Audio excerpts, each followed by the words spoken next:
Hey everyone, and welcome back to Tales from the Table, Rega, Shadow of the Dragon. Really excited to bring you another amazing game in this series. Before we do, just a couple quick announcements. First, thank you for being here. Really appreciate it. We always do. Second, if you enjoy what you see tonight, you can, or any other night as well, you can come talk to all of the amazing people who are involved in these games and some of the people behind the scenes and some other people who aren't, who are also amazing creatives over in our Discord because we have one of those. You can find the link down below. You can also find it over on my Twitter. Very exciting. Please do check it out. We would love to have you around. Would love to talk to you, and we do some of our casting from there, so something to keep in mind. We're also starting to run some like home games on the side through that server, so that's also really exciting. Another reason to check it out. Other than that, there's very little that I need to go over. So I am going to pass it over to our amazing DM for tonight, and we're going to get going. Welcome back, everyone, to the Successor States of Rega 5e actual play. We are in the story arc that I lovingly refer to as the Shadow of the Dragon. In our last episode, our heroes, for they truly have shown themselves to be so already, at least most of them. We're still not 100% sure about Florenta, or at least she isn't. Well, and Ablis. Okay, like 3 out of 5. 3 out of 5 are definitely heroes. Neg. No, you're the most heroic, so hush. So they, our last session, they returned to town and informed them, the town, that they had dealt with the Tomb of Sorrows, and they also discovered that a dragon made itself very obvious by flying over the town and breathing frost.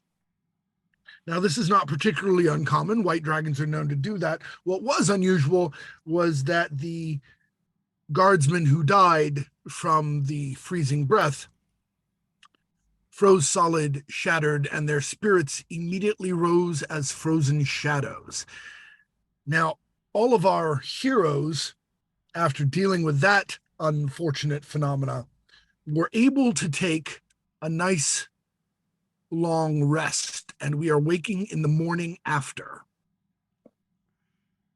The day dawns bright and cold. The sky is not clear, but it is bright.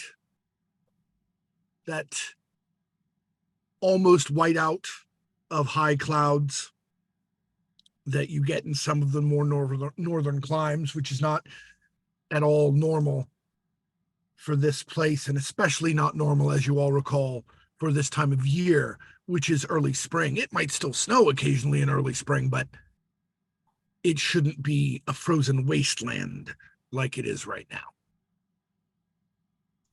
You wake up shivering under your bedclothes. The fires and warmers in your rooms are just not quite enough to keep up with it. And as you yourselves are mostly fairly tough breeds, you have to imagine that the average folk are pretty beat up, having a hard time with this cold weather. So, how do we start our morning in the town of Bersovia? Yes, Cole. So first of all, question for you, because I definitely would have done the thing. Is it still cold in the forge? It is colder than it should be, Okay. but it is not cold. Okay. Fair enough. Then I'm starting by waking the forge up. And Lighting it, getting it hot, and going again, and making sure it's nice and warming. All right, while you're doing that, go ahead and reintroduce yourself and your character. Thanks so much. I'm Q. I'm playing Cole Igniades. He is a city dwarf, cleric, of the Forge follows the goddess Ignia of the like. Yeah, and he's immediately, getting to work. He's got an axe that he needs to make for his good friend Kerberos.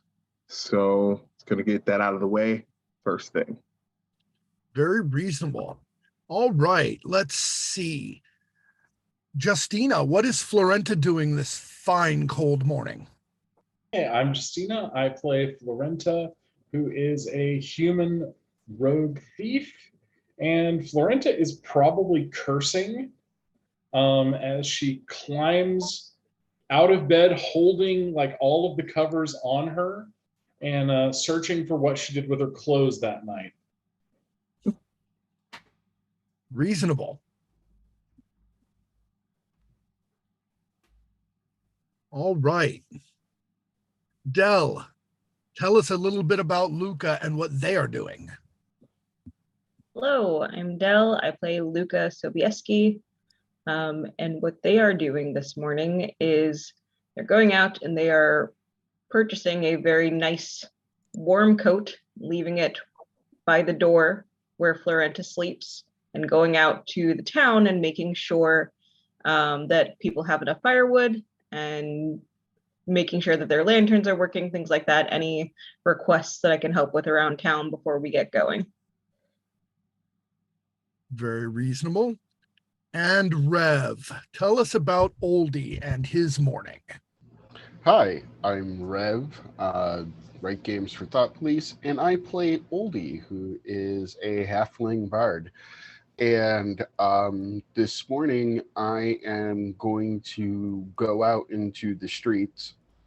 Oldie is exceptionally good at both persuasion and his knowledge of religion.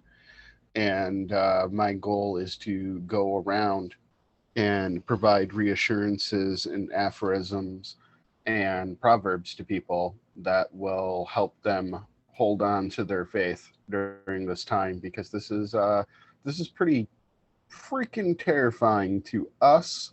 So I can only imagine what it is like for people who don't have the same capacity to affect the situation or even defend themselves and their family the way we do. Seems reasonable. As each of you gets through your preparations and quite possibly picks up some breakfast and that sort of thing before gathering together, if anything, it seems to get colder as the day progresses. Not a lot colder, but that feeling you get just after dawn when the sun has come up over the horizon and it's starting to boil off some of the atmospheric moisture, but it hasn't had time to really heat the world. That feeling, which is unfortunate because it's considerably after it should be doing that, since the sun's up, which means it's probably somewhere around 9, given that you have high mountains to the east. Yes, Luca. I lied. There's 2 more coats. All right. Oldie's getting one, small enough for him. Mm-hmm. There's a finer one, not obviously as fine as Florenta's, for Abellis.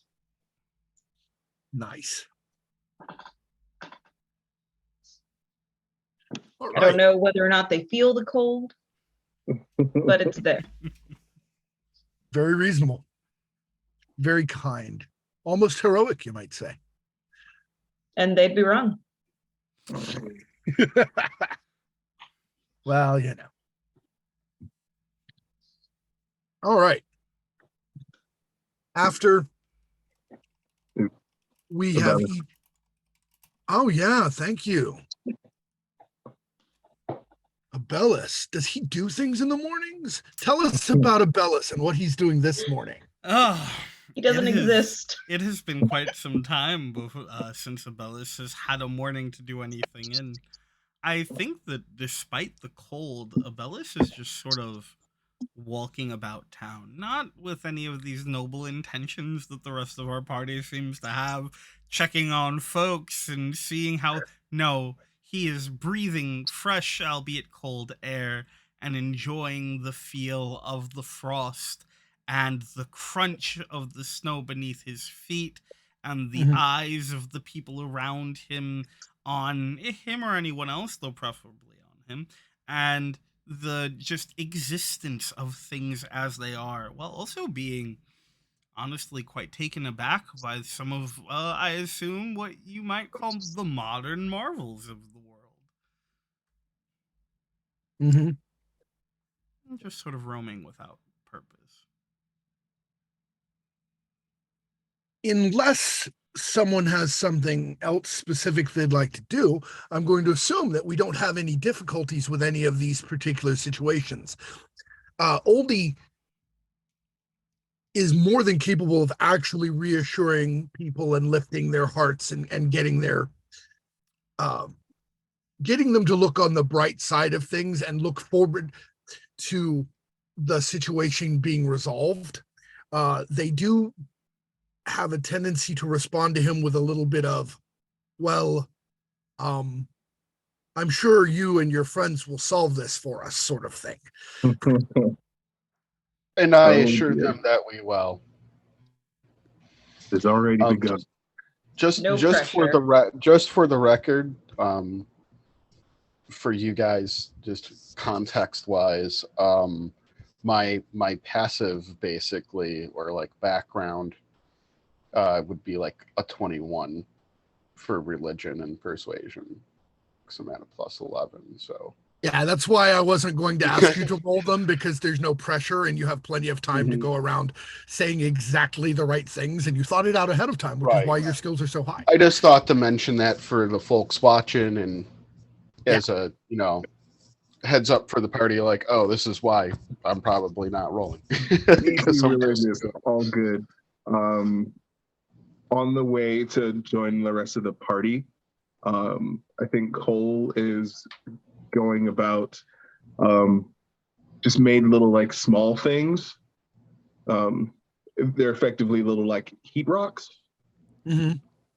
that he'll just hand out to people, which will keep their hand. They're effectively minor hand warmers. Right. Nice. Just sort of pass those out on his way to join up with the rest of the party. Very good. Fantastic. That's really awesome. Probably saving some fingers for real. Yep. Yeah. Mhm. No, Like it's Especially- I'm really especially- serious. Like frostbite's nasty.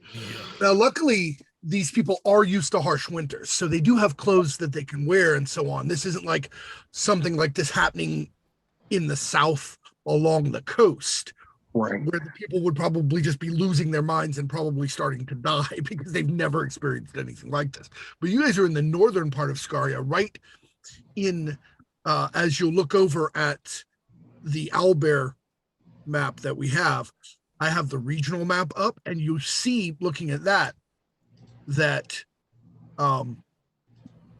you're in the most northern part of Scaria. Versovia is up in that northeast corner.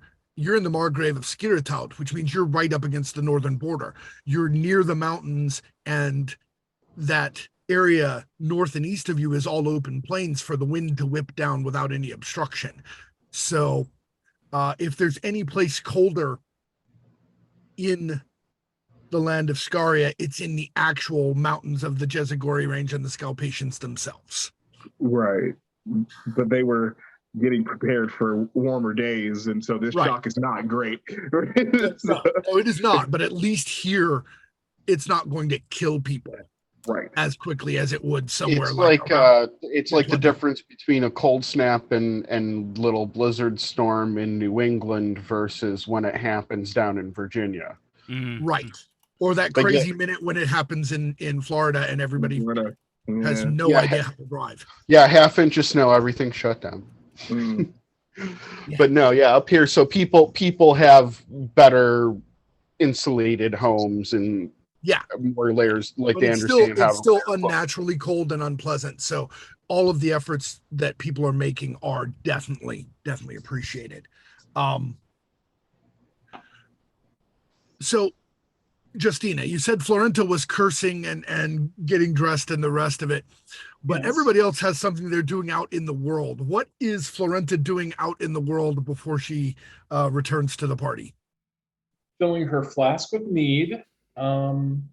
Reasonable. And probably I will speak to the innkeeper and find out how much it is for someone to sleep in the common room, if that's possible. Mm-hmm.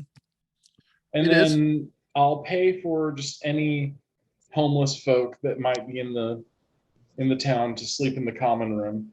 Nice. You were saying Florenta's not a hero. Mhm. No, I said Florenta. Florenta's heroism is not clear to her, at the least. That's probably fair. Yeah, it's more accurate. All right. So you all meet up, I'm assuming, back at the common room of the inn. Yes? Yeah. Mhm. All right. You've already done your speaking. You've gotten in touch with the big white bearded ranger by the name of Ivan. And he is joining you at the inn in the morning as well. There does not seem to be any sign of Vindus this morning. But then he didn't say he was going to be here. He also didn't say he wasn't.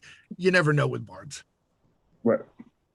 As Abellus enters, he's sort of pulled in on himself a bit and is rubbing his hands and goes, "Just a bit of a draft out there.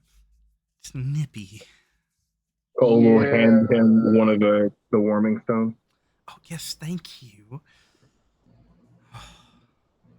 Nice to keep all of my fingers. Yes. Yes, you will need those fingers.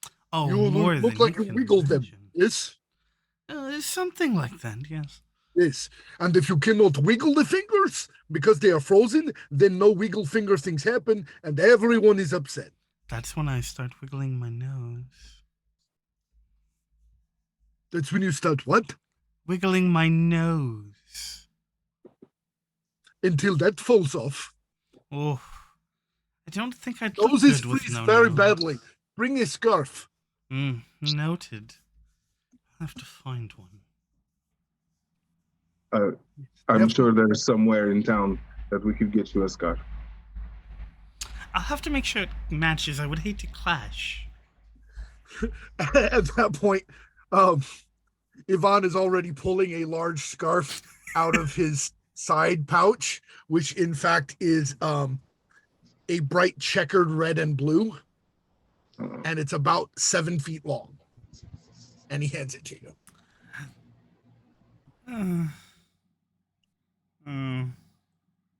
Well, I suppose it will have to do. Thank you. Think of how It is much less double layered fashion. wool made by my mother. Oh, how very nice of her. It was very thoughtful. To think all these decisions led you here, just so I could have this scarf. This scarf does not match, but it is better than a hole in your face where your nose was. Oh, certainly. I would not Also, look it's good very with- colorful in case we accidentally lose you in the snow. He was already pretty colorful. Yes, but now more so. Yes. Absolutely. It Also, may it's not, fun.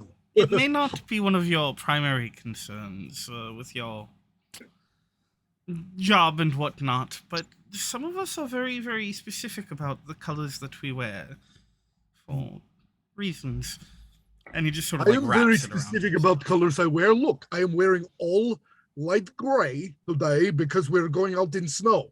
People think, oh, I wear white. No, silly. That's dumb. You wear gray because you will look like lump. Lump is like rock. Rock is not white. Rock is gray. Yes. Anyway, never mind. Insightful. Isabella's there wearing the anything coat. else? Yeah, important question. Oh, Isabella's wearing the coat that Luca left for him. oh, what color is the coat? Probably similar at the very least to the colors that they were wearing. Then yeah, I think Abellis wears the coat. So I don't know what colors you like, so I got you the ones that you were already wearing because I'm assuming you like them. It worked out then. Thank you. What were the colors again? Because I'm just curious. Yeah, what colors does Abeles wear again? I am honestly so hurt that you do not remember the colors that I wear. No, it's there was like green. There's I believe some red and a bit of pink, if I'm remembering correctly. Yeah, I thought so. That's what I thought. It was just it's an odd. So it'd probably be like a reddish coat, like a dark reddish coat, probably, or a dark green. Yeah, that I was works. gonna say probably dark green in this Mhm. area. Yeah, won't stand out at all. Mm-hmm. So, is there anything else that we need to do before we leave? I'm all packed. Good, as am I. I'm prepared if we die. Let's try not to, though. Well, yeah, So but I always mean, the idea is to try not to, but the universe usually does not care what it is you want unless you tell it really strongly. yeah, And I did. perhaps we should be shouting at the universe. Well, no, I already did what I call prayer, so we're good, or I'm good. You know, Shouts at the universe by preparing for the challenge when it's about to undergo. Ah, Yes. All right. Are we ready? Almost. Luca, your weapon is not magical, is it? I don't know, it was yours. Oh, then it is not currently, but give me a moment. May I? Take, hands it take- over to them. Take the hammer. It'll sort of rest in his lap. And as he sits there, flames sort of lick the metal of the hammer. And you see it start to glow almost as if it was in the forge. And when the process is done, it begins to cool. And as he hands it to you, like when you take it, you can feel the sort of the weight of magic on it. There They'll you hold go. it out, kind of inspect it. Good, quick work. The blessing of my goddess. It's good to have the blessings well. of the gods in such an endeavor. You know, this could take us a while. Even though I know where to look, it does not mean we will find this quickly, yes? oh, well, Yes, of that's course. fine. We have the blessings of the gods upon us. There's so much sarcasm that drips from you. You're so bitter. There's You just should have a little- sweet. Did you not know? Sarcasm is always bitter. Luca like Yeah. takes out a small little like Maltose candy and like hands it to them. Oh, look at that. You beat me to it. Well done. What kind of candy do you have? It's Maltose, just simple sugar candy. Oh, I have some honeyed ginger if you want some. I would love some. There you go. you know Sorry. about us. He passes it out. All right, let's get going. The time it will pass, and then it will be sundown, and we will be out in the cold, and then We'll be out in the cold no matter what. Yes, but it will be even colder at night, and also things will sneak up on us better. Oh, we wouldn't want that. My good man, you make it sound as if none of us have ever traveled. I Nice. know you have traveled. That is not the point. The point is, I have been asked to help you get to a place, and if I lose you or bad things happen to you, all of the other rangers will make fun of me. Oh, Well, we can't have that now, can we? Certainly not. All right, then. Are we on our way? Yes. That we are. Um, Oh. One more thing. Oh, sorry, go ahead. Anybody else? okay. I was just gonna say that as they leave, he does the butterfly thing again. I'm gonna burn my my warlock spell slots to convert them into sorcery points. Because of course you are. Watching you. It's my Watching job. you. Goodness. I before we go want to make sure that we have, rations, tents probably are good. Yep. All of those things. Just make sure that we are prepared for our excursion. I have none of that. Yeah, between yourself, Ivan, and Luca, there is plenty of carrying capacity to go around for packs that don't really slow the three of you down much at all. It's probably not a good idea to put packs on Florenta or Oldie very much. Yeah. So no, we need our Spectre to be, light as a feather, truly. Yeah, it's funny how people don't hide as well when they have a huge backpack on. Strange that. Right. Bizarre. Weird. One of the universe's great mysteries.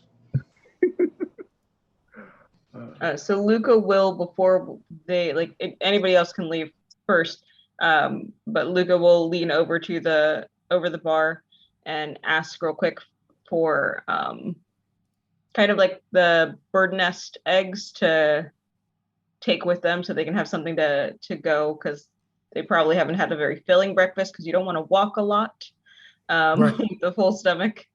So taking kind of a little to-go pouch, and then a shot of some whiskey to warm the belly before they go out. Perfectly reasonable. And that is done. And the middle-aged, extremely dark-skinned fellow behind the bar, if you'll recall, the Hesperian gentleman, nods and says, all right, good luck to you. You're going out into it again, eh? Yes. I'll leave some coin here. We still want to hold the room, so it's not fair otherwise. So we'll leave some coin here, as well as in the event that anything breaks, that I want you to be able to make sure that you're able to take care of the inn while we're gone. I appreciate it. Good luck to you, and try not to get eaten by the dragon. That is the goal. All right, so on our as the party leaves, Bellis is going to sort of hang back again one last time, and then turn to the barkeep and go, since it's already paid for, if a situation arises and you need space for anyone unfortunate enough to get caught in the cold, give them my room. all right.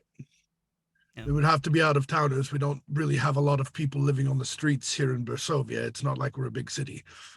Just in We case. take care of our own here. That's good. It's important I do people do it appreciate somewhere. what so many, indeed, I do appreciate what so many of you have done. It is not unnoticed. It's what they've done. Be well.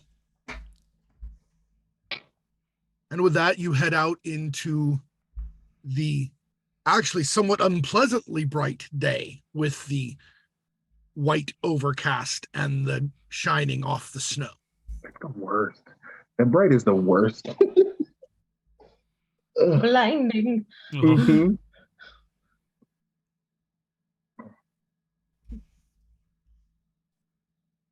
As you head out into the snow, you make your way out of the town, and in town, of course, the snow's been moved to the sides. It's been shoveled. It's been pushed aside with rakes, that sort of thing, so that the pathways are clear. So it's just pretty snow along the walkways and snow on top of the rooftops, right? But once you get out the gate, you're looking at rolling, drifting piles of snow. There has been at least 1.5 foot snowfall over the night. And So, it real quick, transforms. do we have snowshoes and goggles? You absolutely do, because Ivan pulls them out of his pack. I thought ahead for this. Here. All right, you tie them on like that. Okay. Oh, I see you've done it. Good job.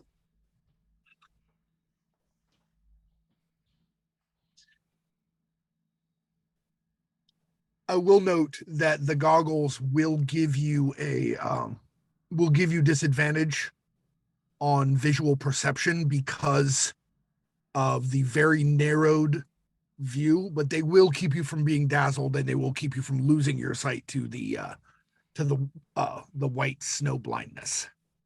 Okay.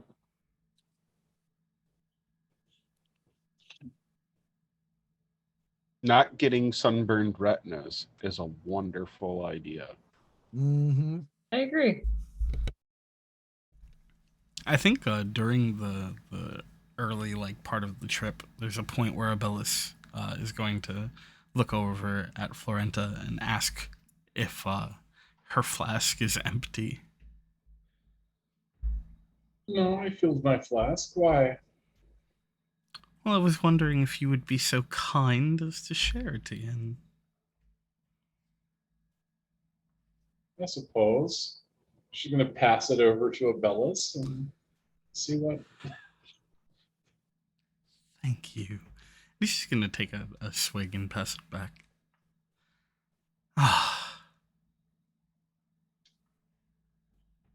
So, just for the record, once we get underway, Oldie's just going to start singing little happy songs about how the war friendship will keep us warm during the coldest nights of winter, and waving his hands around.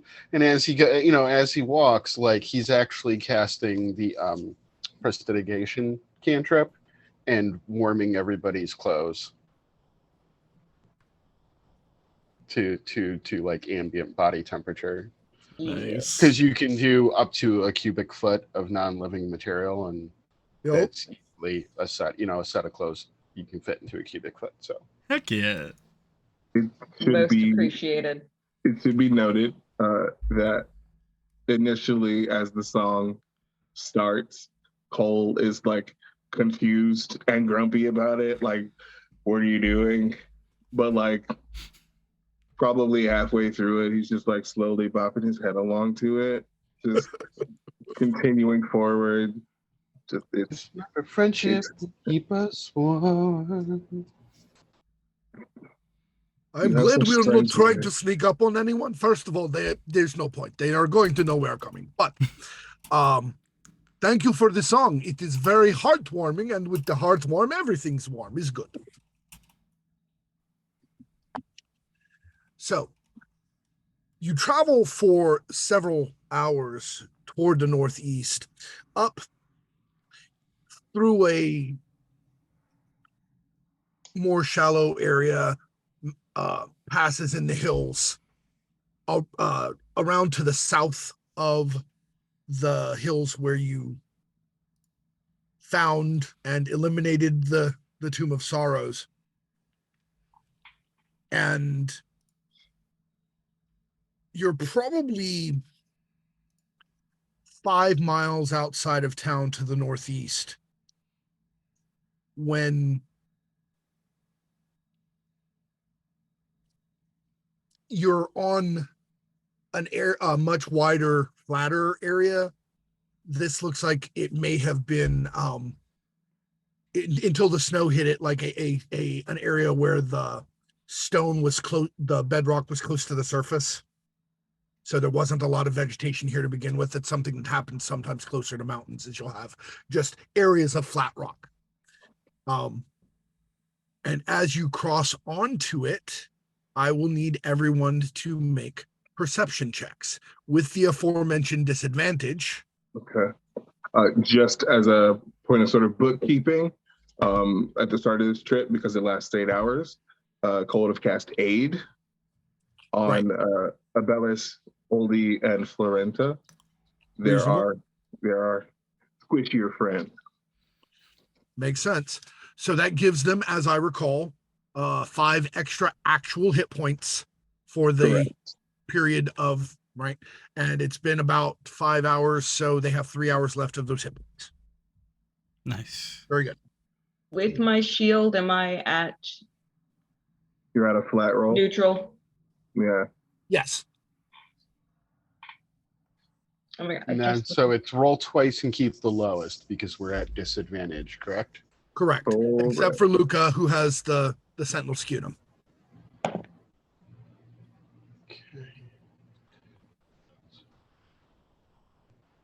Oh, that's deeply disappointing.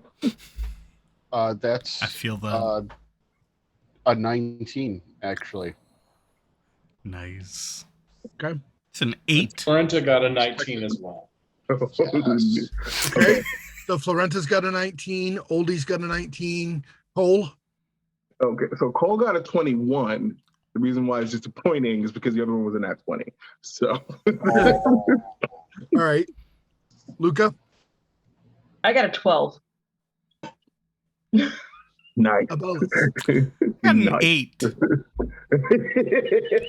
I see snow. All right. So Same. unfortunately, unless, let's see. Kerberos did, by the way, join you about 2 hours in. Okay. We would have Good, I given gave him breakfast. and we gave Yvonne forewarning. Just like, Right. hey, we have Oh, a glut man. friend that will be joining us. Do not kill him. Just imagine how that conversation would go otherwise. Ooh. Right. No. If you see the scarf, don't murder that one. Mm-hmm. All right. All right.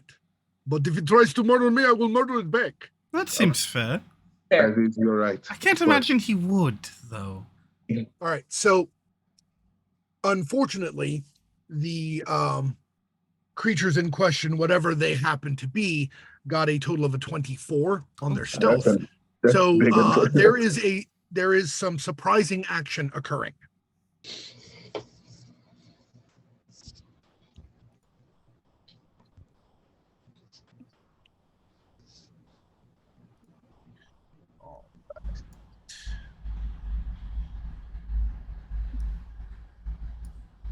All right.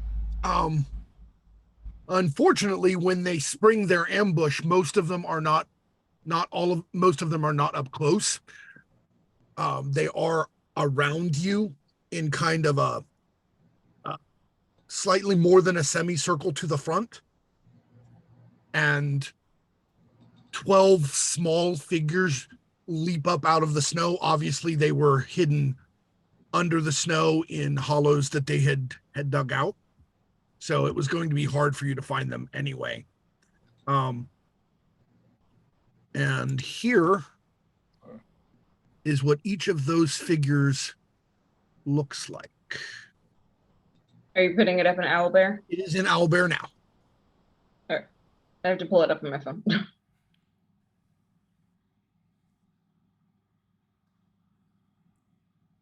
I see little kobold.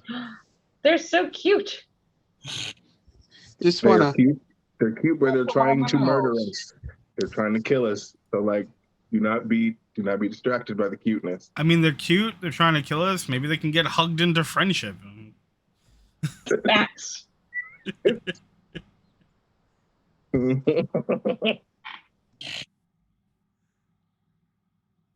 Look at that. Abellis is already on board. Nope. I don't think that means what you think it means. Sarcastic like a motherfucker. Cheeky. One day we- Cheeky. So the map I just threw up, the trees are actually just very short bushes.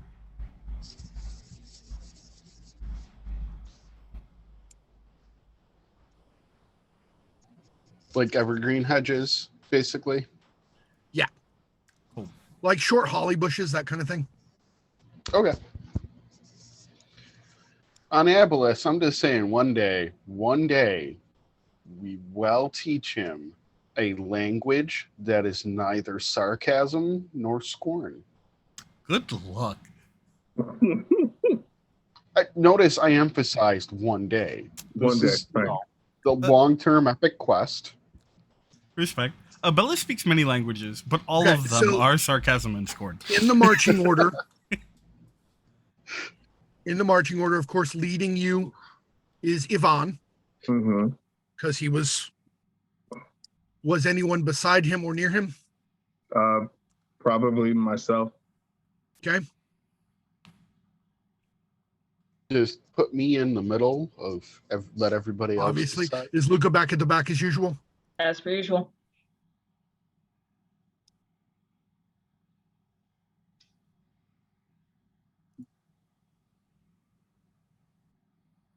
Bellis, I think, is bringing up the rear with Luca. Oh, there are so many of them. So many new friends. Oh, yes. What an interesting way to put that. Not sure you can hug them all. Might take I some need to time. remember to label Abellis's fig as Abellis instead of just using sorcerer. You're probably.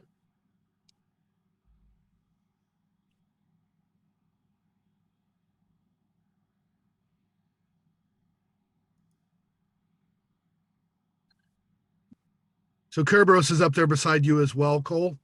All right.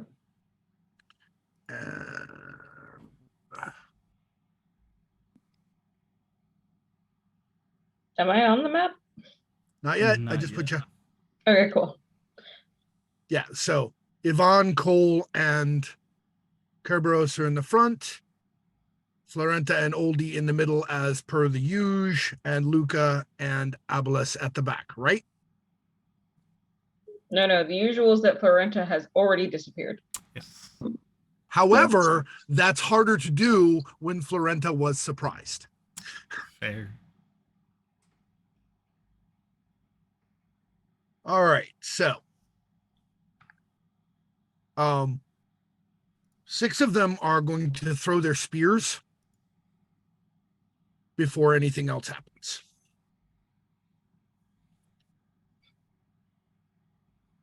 They do have advantage because you were caught unaware of them. Seems fair.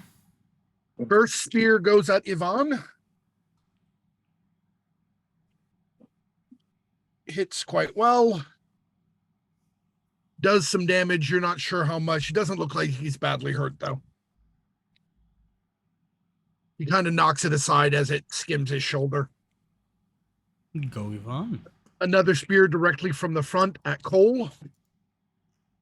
And we have a crit. Oh, Cool. Bring it on. Come on. You take 12 points of damage. You okay? Ooh.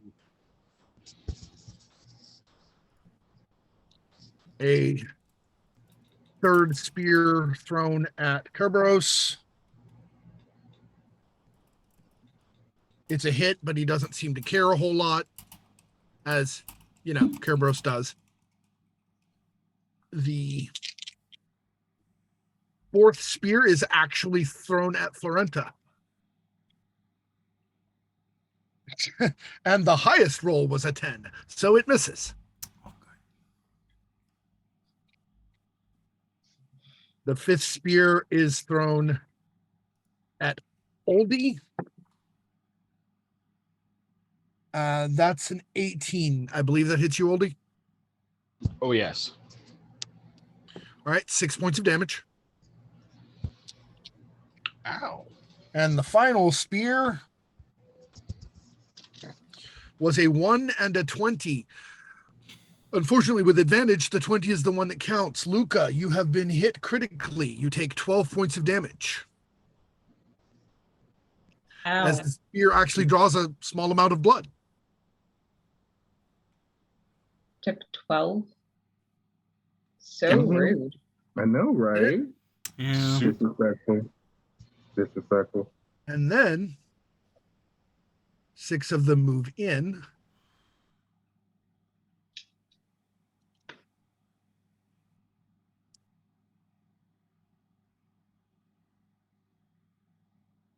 like that. I don't like that.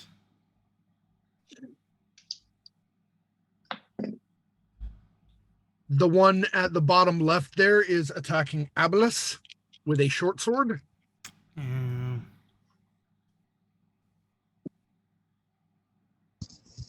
Total of a 19. I believe that hits. Yeah, that hits. All right, that is 6 points of damage. Yes, Luca. Yes, you are within Interception. 5.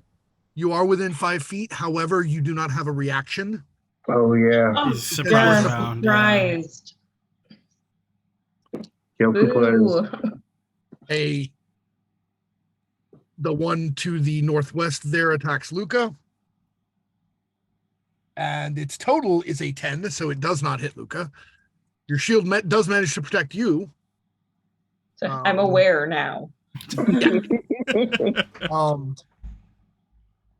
There's one just there to the north, which attacks Florenta. And this one does hit.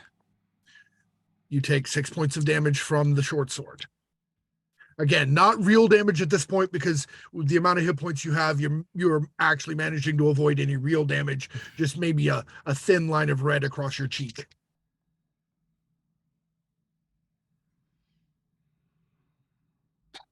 Yvonne just took a crit. How many crits I'm going to get tonight, but that isn't looking good. So Yvonne just took 12 more, but he doesn't look too worried yet, although he is bleeding from a couple of spots. We'll mix them up. And then another one tries to stab Kerberos. Wow. These dice are not your friends today. And good. crits him for 12 points of damage. Oh, no. He has not I'm been gonna able have to. to ask you to change dice, please. He has not been able to rage yet, so he takes all of Nah. that. Bring it And on, then come this- on. Let's go. No and this fear. one gets a total of 15. Does that hit you, Oldie? Yes. Thought it might. Oh god. All right, Why? you take another 6 points of damage. Why is your armor so bad? Now These we may roll kobolds are initiative. unbelievably competent. I'm not okay with this. I don't. They are, in fact, they move the way they move in and the way that they're operating. They look like a well-oiled machine. They are competent. They are organized. They are trained. I Cool. don't Time think to break they, some gears. they know about the powers that we have with friendship. Doesn't seem to work on them. All right, you may roll initiative now. Okay. I need high. Come on, high. Okay, not bad. Not Pretty bad. good. All right, what'd you get, Cole? 18. All right. Was that a 5, Rev? 4. Oh. 22. All right, 22 for Abelis. I'm apparently a bit hungover today. It's entirely possible. Luca, what'd you get? 17. Very good. And Florenta, 23. did you roll your initiative with advantage, Luca? No. Your shield.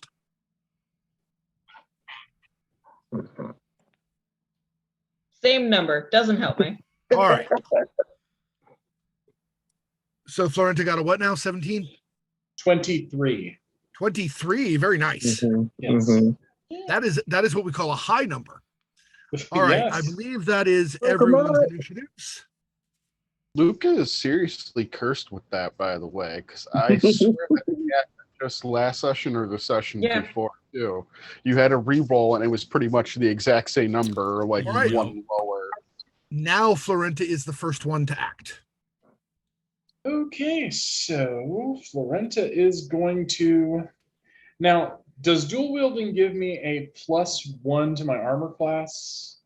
Only if you have a dual wielding The feature, Yeah. the duelist. yeah, only if you have you have to have the feat Yeah. for that. Two Oh, up okay. fighting. All Dual right. wielding will give you an offhand stab.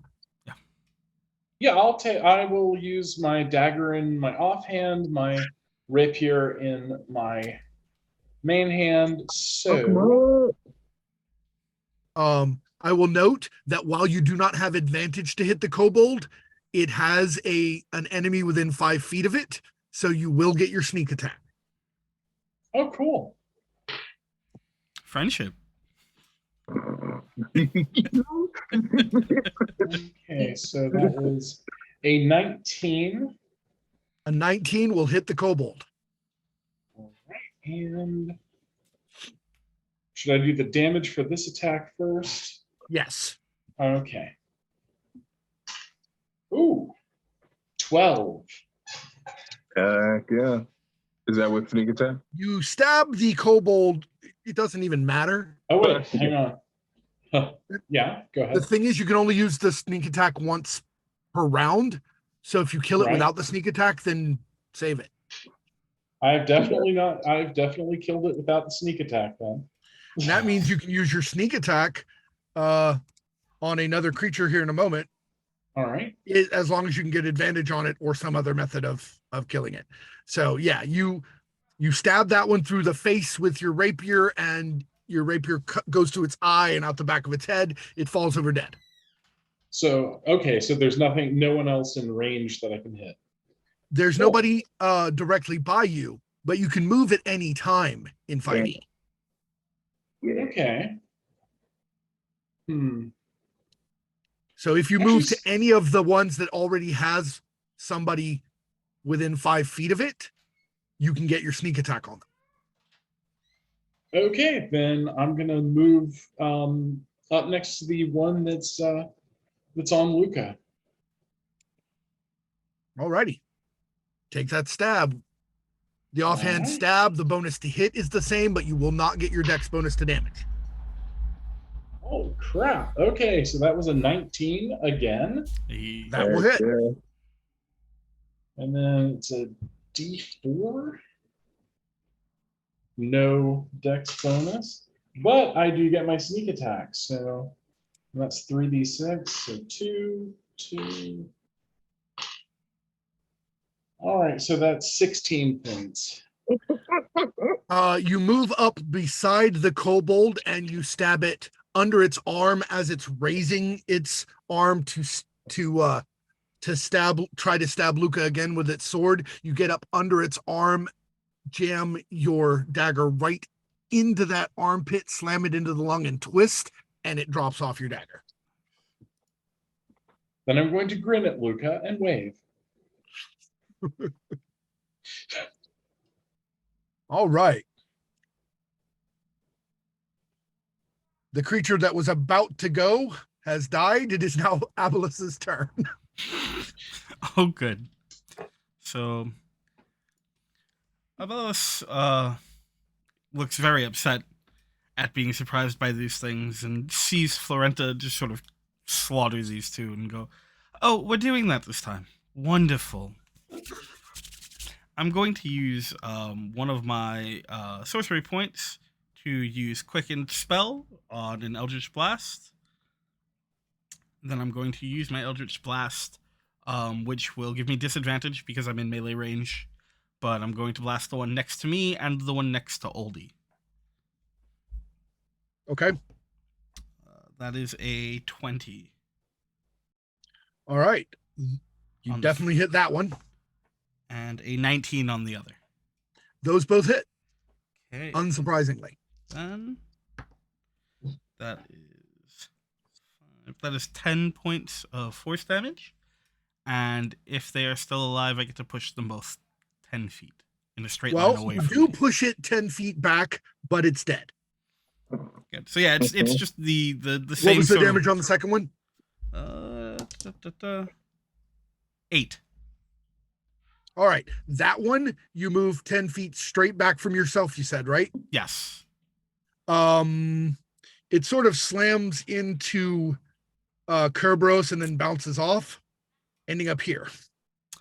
Okay. And yeah, as soon as those like dissipate, Abelus takes a couple steps back towards the like over the corpse of the one that was next to him. Like here-ish? And then also down 1. Very good. Yeah, and then is going to thrust out his other hand and do the same thing to the furthest on either side. So the like one at the diagonal furthest line. north and the one at the south? Yes. Copy that.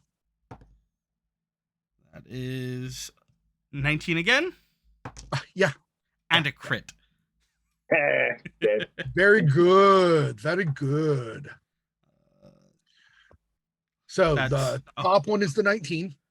That's 11 points of damage. That is an X kobold. Nice. And then 20 points on the other one. Kobold bodies are flying all over the place. Out of 4 kobolds you struck, 3 of them are killed and blown backward. The 4th is blown backward and badly damaged, but not yet dead. Yeah, and it just kind of is like, as Abellus moves back, he thrusts his hands out doing it. And it almost looks like small, just butterfly missiles sort of flying out of his palms at them. I love it. So cute. Death. Very nice. All right. Well, the next person who was going to act is now dead. Cole, it's your turn. Fantastic. All right.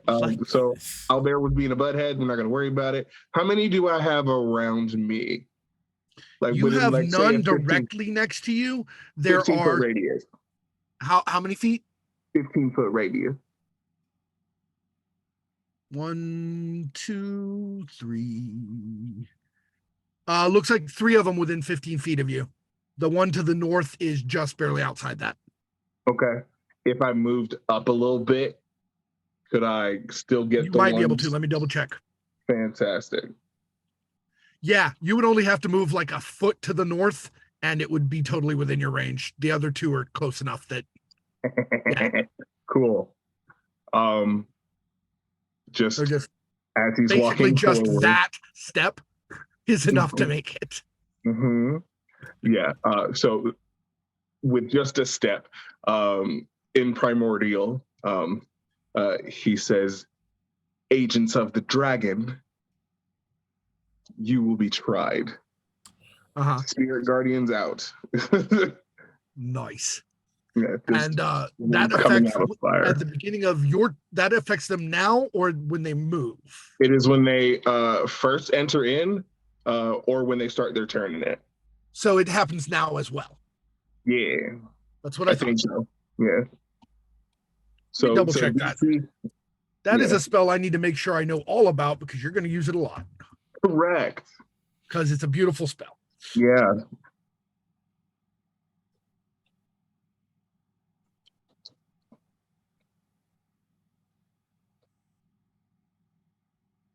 Okay, yeah, it won't happen until they start their turn there, but their speed is halved now. Heck yeah. All right. So yeah, then that is going to be my turn. Yep, that is an action. Because you don't have any bonus action things you can do that I'm aware of. All right.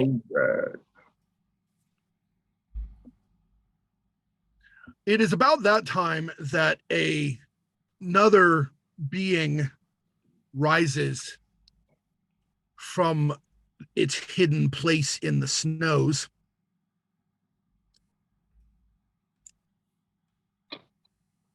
No, we're not going to use the Titan marker. We're going to use... Oh, good. Right. No, thank you. Oh. All right, so back here, having hidden under that fallen tree and the snow, a very beautiful but somewhat terrifying 6-foot-tall humanoid draconic figure with scales of pure white lined in blue in a pale blue robe.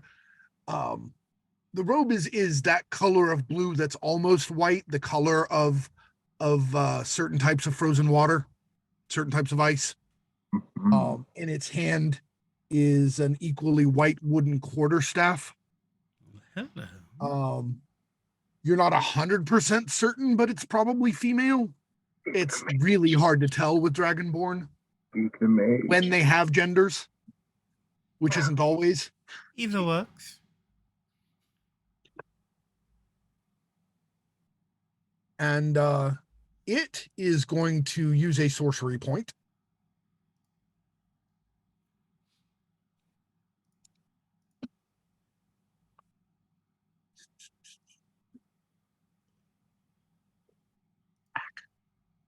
There it is.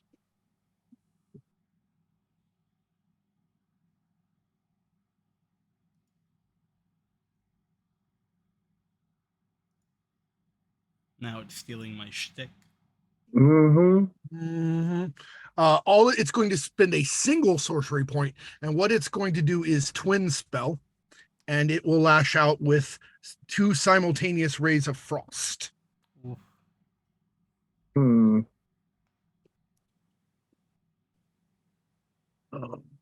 0 stars, dislike. I want to speak to your manager. We're about to. Yeah. Although pretty I'm much. not sure we can Karen the dragon. Make it your friend. Because we're tasty and go good with ketchup. So Right. And given its location, because location, you know how that is. the 3L. Yep. Yep. It's actually going to blast at Luca and Abelis. Luca, because Dragonborn and Spartoy have a thing. And Abelis, because he has just wreaked a great deal of mayhem and seems like a difficult target. Rumpus and ruin. Yeah. The little hat is Abelis. Yeah. Just I'm looking at. Okay, I'm just trying to. Yeah, I need to keep go track of back everything. and label him like I had everybody else. All right. So does an 18 hit you, Abelis? It would, but I'm going to use my reaction to cast shield. And so, like, just before the blast of frost hits Abelis, almost reflexively, he throws his hands up, and as he does, just this shimmering barrier made of what looks like just masses of these butterflies, just linked with their wings sort of scaled over each other, just sort of rises between him and the blast. Nice. And the other ray of frost, nat 20s and crits Luca. I'm going to react to that. All right. I will sing about the glorious silver-tipped fur of Volpos and how it can be woven into silvery barbs, because that's exactly what I'm casting. Very nice. So he needs to re-roll. Correct. Re-roll, and then Take the lowest. Yeah. All right. It is a 22, so it's still a hit, but it is no longer a crit.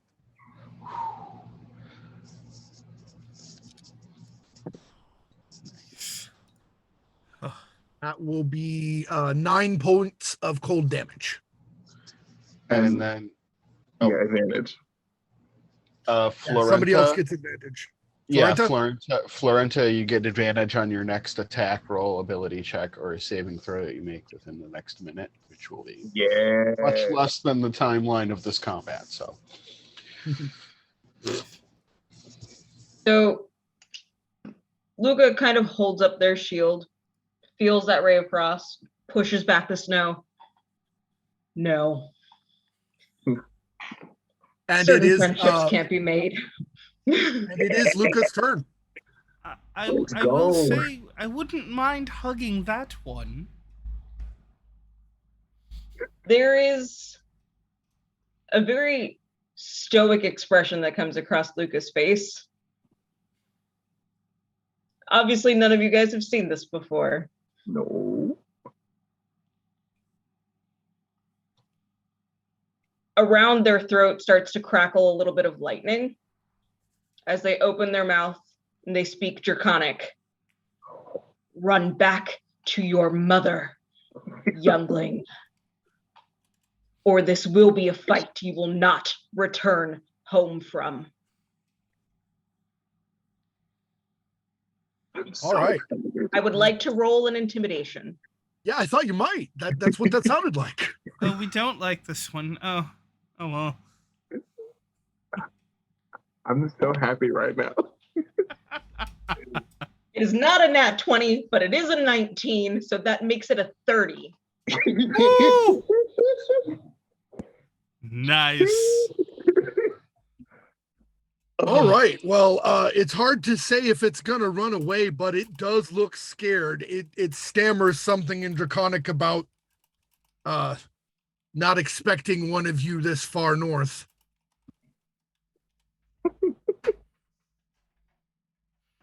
Just wait until right. mommy finds out. Right. That lightning is still crackling around their mouth. Yup. All right. Well, these ones are out of spears, so they are going to advance. Come on in. One taking a they don't know no better. And now see those two just started their turn, you see. So they need to make wisdom saves. Yes, they do. And neither of them makes it. That's 3 die 8. 3 die 8 radiant, yeah. So roll that 3 die 8 radiant, please. Cool, that'll be 15 of them things. Yeah. So those two, as they're running toward you, burst into holy flame and die. Yeah. Yeah. Oh God, it burns! Yeah, no, just my ancestors are just swinging. It's just, And then Oh, that's this right. one- Your spirit guardians are this your one right ancestors. next to right next to Kerberos, draws his arm back for a slash, makes a wisdom save and fails. cool bean. Do you want me to roll a different one? Or you just take the 15? I'll take the 15. Cool Yeah. bean. That's fine. And then this one right next to Yvonne Mm-hmm. fails. Okay. Bursts into flame, screams, falls Yeah. over. Yeah.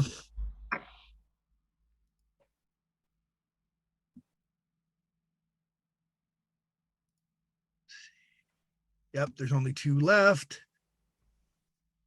And it's that one's turn. So he's going to go ahead and move up because they're all moving up fast enough that they don't realize what's happening. Right.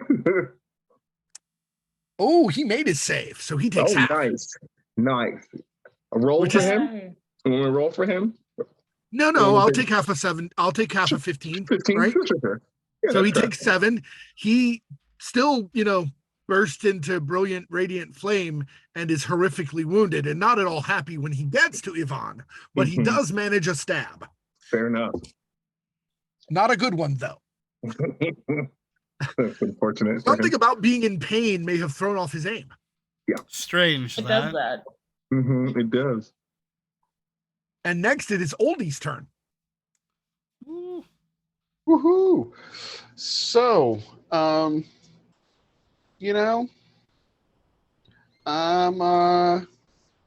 gonna follow up off of Luca's little action there. You doing the intimidation? That sounds good. I'm going to whisper very, very loud whispers, overlapping whispers. They're just thunderous in the air, just a confusing cacophony. Would you As say they were I'm dissonant? Staring at the person in the robes who is very much within my range, and that is Dissonant Whispers, Yeah. and they need to make a Wisdom saving throw, Uh-huh. and that is DC 16. Just made it. All right. I believe they take half damage.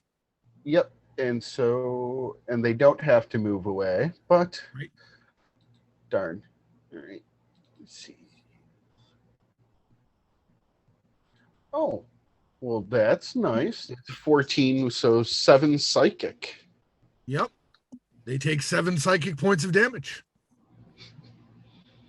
You see the look on the white dragonborn's face as its head rocks back slightly and a tiny trickle of blood comes out the nose. But it does not flee. All right. And the next kobold steps up to try to stab Kerberos Oh, baby. and dies. So, They're very disciplined and not very smart. yeah. I mean, they are smart, but not wise. Yeah. Fanaticism has bad effects on you. It Who can be would've like that thought? sometimes. And now Yvonne takes a Does he get to backhanded retaliate? swing. I was saying he gets to retaliate. He does. He did not roll well on initiative either. He takes a backhanded swing with his woodsman's axe and rolls a 1. Okay. Yikes. Big yikes. Yeah. Poor Yvonne. All right. It is now Kerberos' turn. Seeing that there is, from his perspective, only one threatening thing on the battlefield, he rushes over toward the threatening thing on the battlefield. Yeah. Taking a quick bonus action to rage on the way. And he rears back his axe to take a swing, his brand new, much nicer axe. Heck yeah. Takes a swing at it, and its reaction is to blast him away with a gout of force Hmm. that moves him here and does 8 points of damage.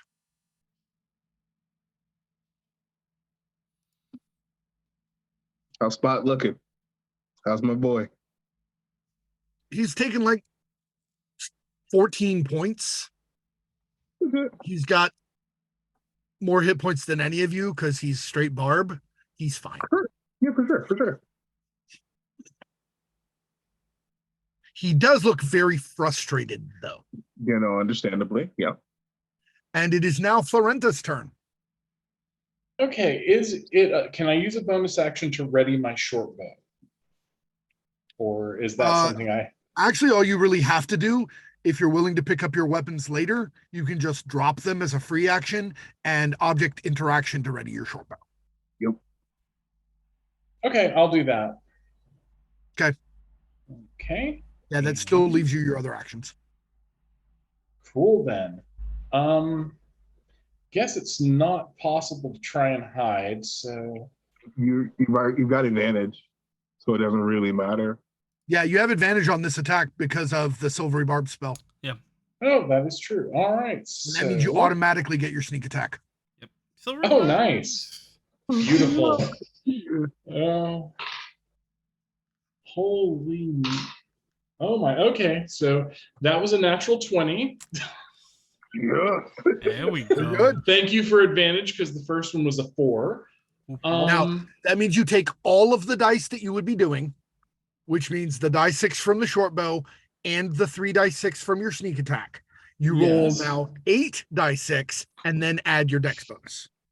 Okay, I'm just going to pull up a digital dice roller for that because that's a lot of D6s. It's Oh, yeah. Shadowrun coming back to haunt me. Oh, please, no, stop. Love it.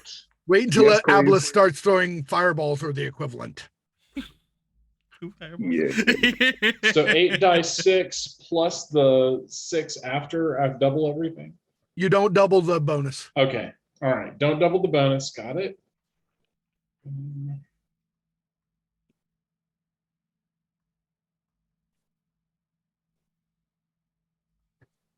Okay, and we roll 28 points of damage All right. It plus. Go ahead. Sorry. plus 3, right? Or plus 4? Plus 4. Okay, so 32 points. It staggers back, obviously hurt, but not yet dead. Oh wait, and plus 6 for the short bow because it's 1d6 plus 6 piercing. Okay, well that 6 your short bow is 1d6 plus 6 to begin with. Plus 4 and then plus 2. That's what it says on my character sheet. Yeah, It's because of the plus 2 from the. You're right. from the race plus 2 from- anniversary. Yep. So it's actually 34 because it would have just been plus 6 rather Okay, than plus 4 cool. plus 6. Okay, yeah. Okay, so 34. Yeah, that you see it's about to. It looks like it's trying to raise a magical shield, but the nat 20 would beat it anyway.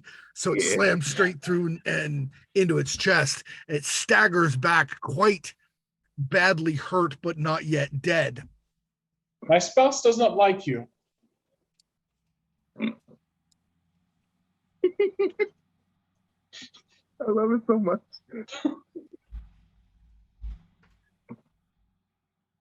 All right.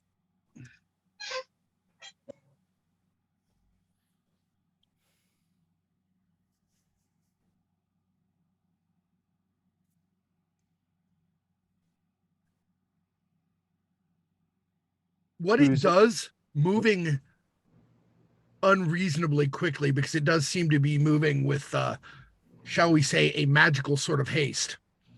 Mm. It actually steps up there-ish.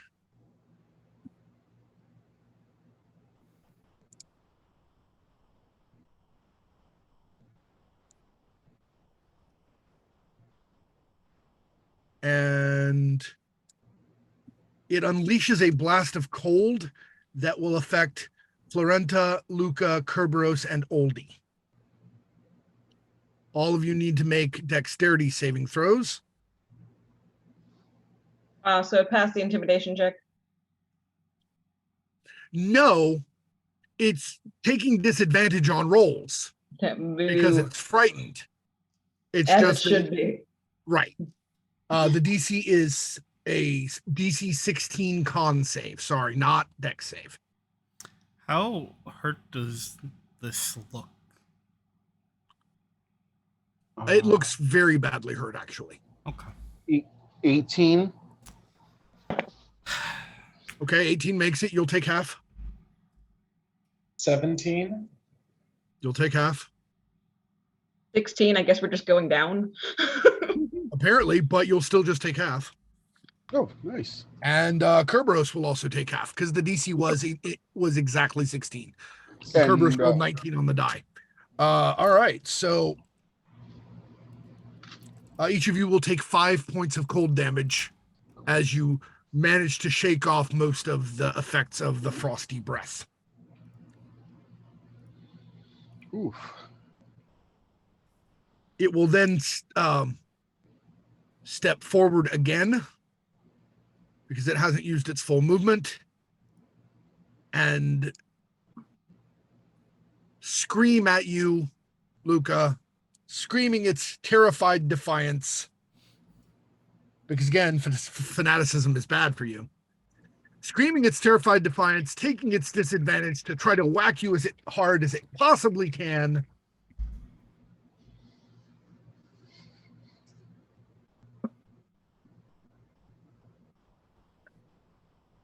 But it only gets a total of a 16, which I do not believe hits your armor class. So, Does kabong as it hits your shield.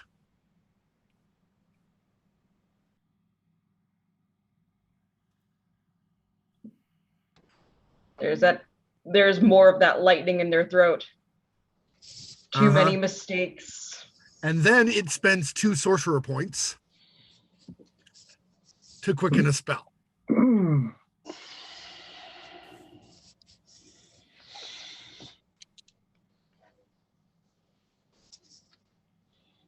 We are definitely having a word with your manager. All right. This is a 30-foot cone. Oh, And part of the spell is that it breathes again, but it's not its actual breath weapon. But in a 30-foot cone, everyone but Abolus will actually be affected. Mm-hmm. Okay. And you Constitution again. no counter spell yet. yes, this one is a constitution save. Yeah. What's the DC? The DC is 16. Oh, cool. Not using that one. I cannot read the numbers anymore. Got it.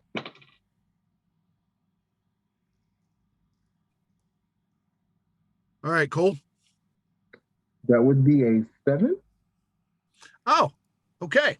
Which sounds like I made it, right? Like I made it, obviously. Mhm. Your speed is reduced to 0 because you're caught in ice and are hindered. And you take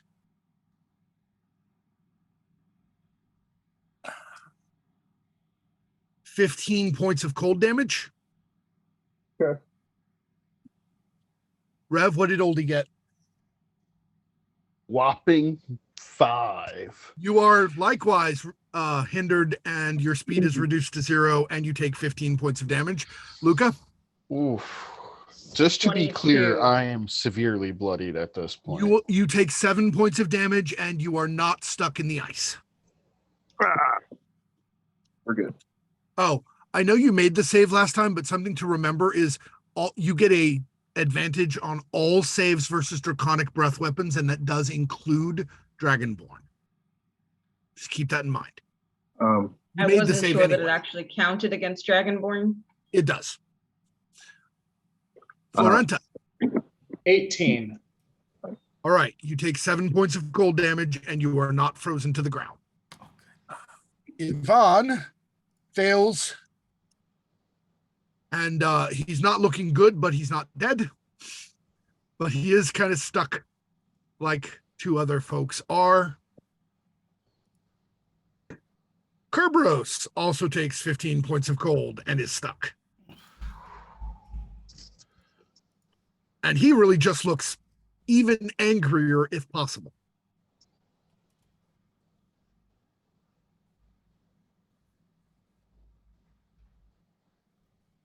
All right, so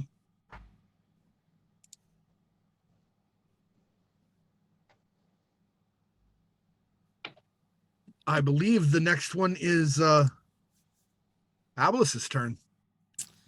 Cole, you're up after that. yeah. Abellus in Draconic goes, I truly had wished just this once we could have made it work the way that, well, they seem to like making it work, but really, you couldn't put it down for 1 second. 1 second! And they call me impatient.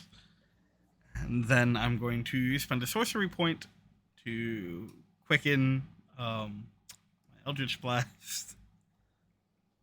And fire 2 blasts at the thing. It's 18 and 19. It will go ahead and actually this time go ahead and bring up that shield, since it didn't actually use its reaction last time.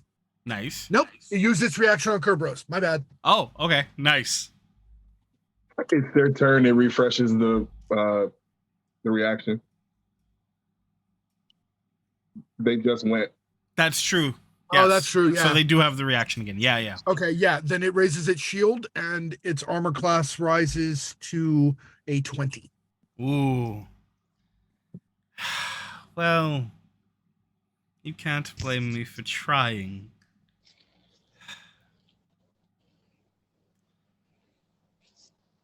I feel like our conversation's not going to go anywhere, so... And he just throws his hand out again. I'm gonna fire off another Eldritch.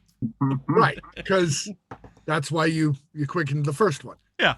First one is terrible and will definitely not hit. Oh, that second one is a crit, though. Nice. Yeah. 2 crits in one night. Let's go. Still not as good as what's happened to us, but I'll take it. My That's dice seem to good. be crit happy tonight. That is 22 points of force damage, and I get to push them 10 feet away from me. You push their rattling, nigh boneless, crushed corpse more like 30 feet that direction. Nice. As it slams into their body and they go limp. It's like the first all the way back, rolling first across the ground. 3 like hit it and are like dispersed, as the shield comes up, and that last Yeah. one just like hits the exact same spot, and it like cracks a bit, and then it just explodes sort of inside the arcane barrier. Yup. Well, and then in common he goes, "Can't say I didn't warn you." All right. I think that is actually an excellent place to stop for our break. With the broken and scattered kobold bodies, many of them burned with the holy radiance of igneous flame, some punctured extraordinarily with prejudice by arrows and rapiers, etc.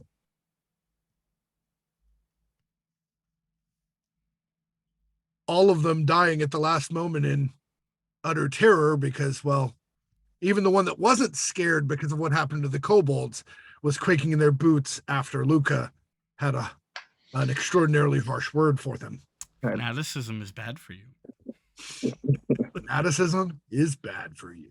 Yes, indeed. So we're going to go ahead and pause there, and we will reconvene as they decide what to do next, which, could involve looting corpses. We'll see. We'll be back in 15 minutes.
And we're back.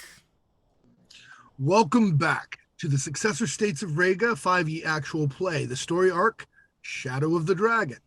Our heroes stand on a frozen battlefield with trees and bushes here and there, but mostly just snow, and a whole lot of kobold bodies, broken, burned, crushed, stabbed, and one white dragonborn, a crumpled mass at one end of the battlefield. As they turn to survey the wreckage, 3 more figures burst from the snow, but these are about maybe 100 yards away. And either for them, discretion is the better part of valor, or they failed their attempt to remain stoic, because their immediate response as they burst from the snow is not to run toward you like their compatriots, but to run like hell away. How unfortunate. Cole is immediately going up. Oh, wait, no, I'm stuck. I'm not going nowhere. With Doing just all a right little there. with just a little bit of help from your compatriots who were not stuck, it looks like you can probably get loose pretty easily. Okay. And I'm going to produce flame to try and melt the ice. Oh, that, yeah, comes right off. Okay. Cool beans. Then I'm going to go to Oldie. I really, there has to be something that we can do, because you seem to be very easily hit, and I don't like it. Oh. I'm small and I'm squishy. I mean, that's just the way of things. Okay, I'm going to use Cure Wounds at a 3rd level. I have 2 slots, I believe. Mm-hmm. You do. Cool beans. So we're going to use that 2nd one. Yep.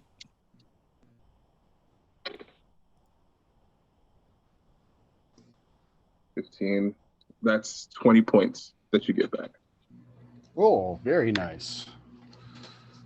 Bill, I you had feel much, much better now. Luca is going to stalk over to the Skyrim crumpled body on the ground. It's the exact visual I had. Yep, just a minute. Is going to stalk over to the body of the Dragonborn. Pick them up. They're still crackling around their throat and their mouth as they go through kind of any of their pockets, looking for anything they have as far as, are they dumb enough to carry a map of the lair? Do they have anything of their mothers on them? They are not carrying a map of the lair, but they do have 2 things that stand out to you. Most of the stuff they're carrying is just average gear, right? But in the pouch at their side is a metallic vial about 6 inches long with a rune in Draconic on the side that you recognize as the mark of a healing rune. Mm-hmm. The other thing is around their neck, they are wearing a very finely made silver necklace with an ivory dragon's head carved like a cameo on the necklace. They will take that and they will hold it up. Is it magical? I can't tell. I'm holding it up for them to look at. I cannot tell. I could try and identify if you would like.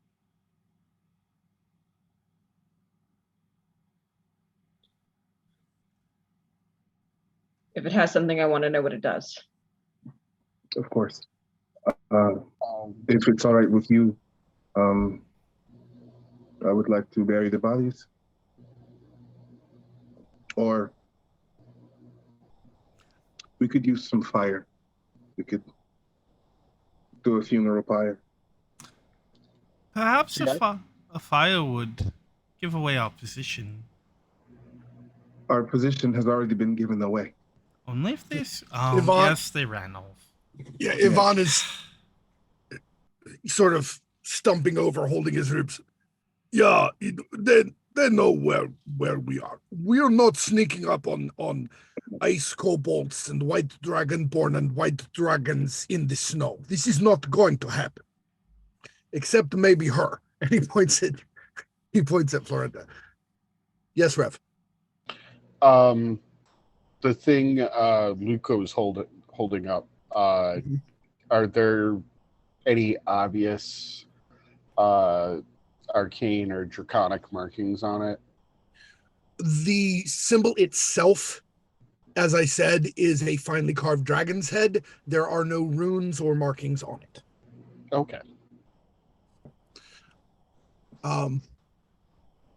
Okay. As to the fire question, there is, of course, a fallen tree there. So there's Right. So set up a pyre, check the bodies, put the bodies on the pyre. each of the bodies has a smaller metal vial, similar to the bigger one that the dragonborn was carrying. So there are 12 smaller vials, each marked with a healing rune. Okay. Luca is going to give both the necklace and the rune to Abellis. You killed it. Oh, how nice. Fair is fair. I suppose. And we'll start heaving bodies without a word into the funeral pyre. Luca. Yes, Justina. I think while they're doing all the dead kobold stuff, Florenta is going to vanish and try to scout around a bit just to make sure we're not taken unaware again. Reasonable. And 21 for stealth. Kerberos is going to use his nice new axe and help cut up the wood for the pyre. And, Excellent. very gladly help heaving and toting both wood and bodies. As Kerberos is not quite as big and strong as Luca, but neither is he small and fragile. So, Lion, you were saying something? Yes. Luca, I don't think I've ever seen you quite so intense. I'd be lying if I said I didn't have an inkling as to why, but it was an interesting change I thought worth noting. Is this what we should come to expect as we get closer?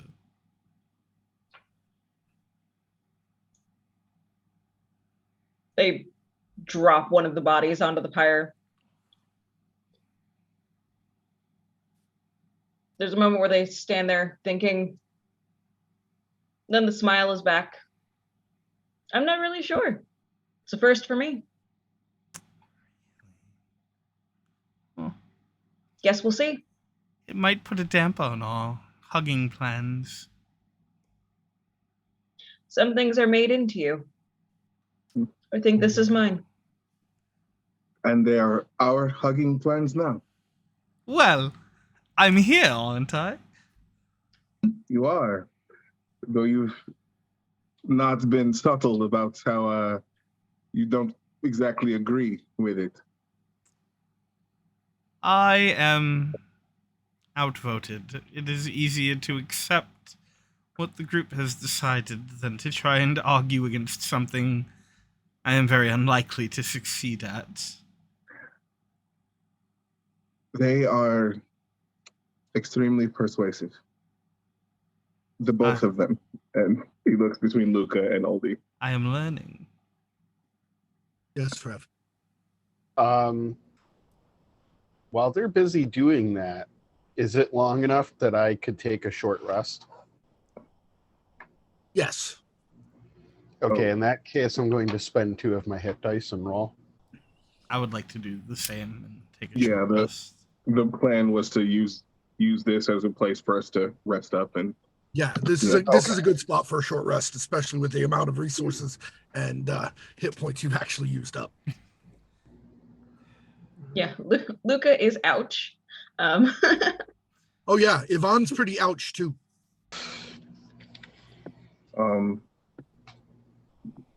Is Oldie gonna sing a little song? Yes, I am. If we're doing the short rest. Oops. Just gotta mark off one of my bardics here. Yeah, That so uses a use of bardic inspiration, right? it does not. Jack? Oh It no, does it's just a free action. It's just a thing you get whenever you have a short rest. Yep. Okay. What does it do? An I extra can't remember. D6 of healing. It goes up later, but right now it's a D6. Mhm.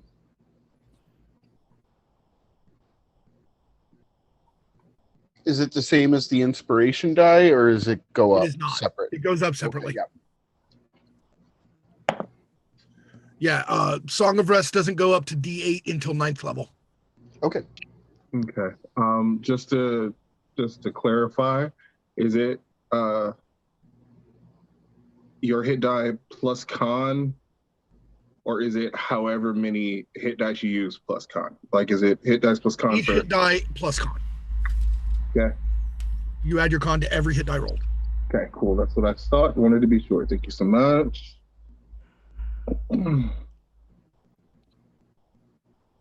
Is there a rock or something around that Abellis could sit on? There's some. Yeah, there's a rock actually. Once you've moved the tree in order to turn it into a pyre, there's a rock underneath it where you could see that basically this tree fell when the wind hit it hard enough to slam it into the rock. Then Abellis is going to settle down on the rock and sort of, as the rest of the group goes about their business, just hold a hand out and slowly another one of these sort of stained glass, pink, green, black tinned butterflies sort of rests on his palm. And he just sort of is lost in it. Mm-hmm. Abelis, Yes. while we have some time, there were conversations that we said we were going to get back to. Oh, yes, there were. So, what happened? Oh, a great deal of many things have happened. You'll probably have to be more specific. What happened to you? Why do you view the gods so disfavorably? Disfavorably is such a horrid word. I like to think I view them the way they do me. Let me answer your question better with a question of my own. If you were to be honest, what do you think of me? Pull no punches.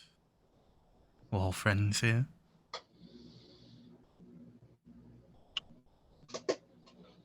Based on what I've learned so far, you are enigmatic, charming, though you try not to be. You know much, but you keep it close. And you've been hurt.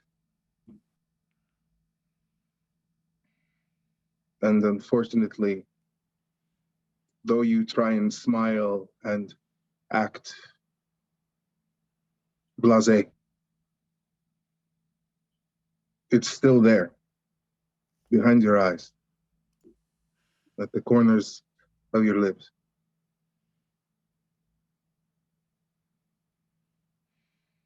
Yeah, He looks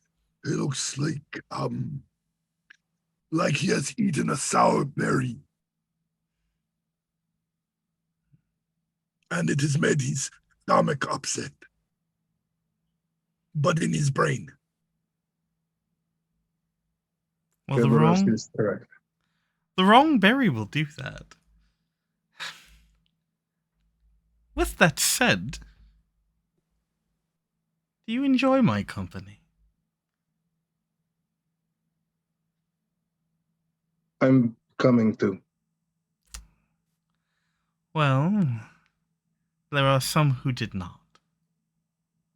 And, well, here I am. And there is the enigmatic part I spoke about. Because there are volumes between those two statements.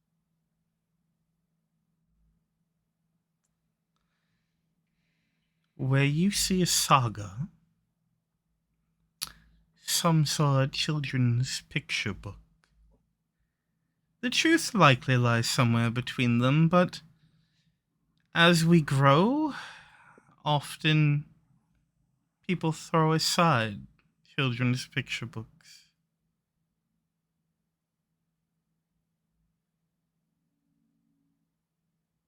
Well, those that throw away the picture books forget the lessons that were learned, the importance of those stories.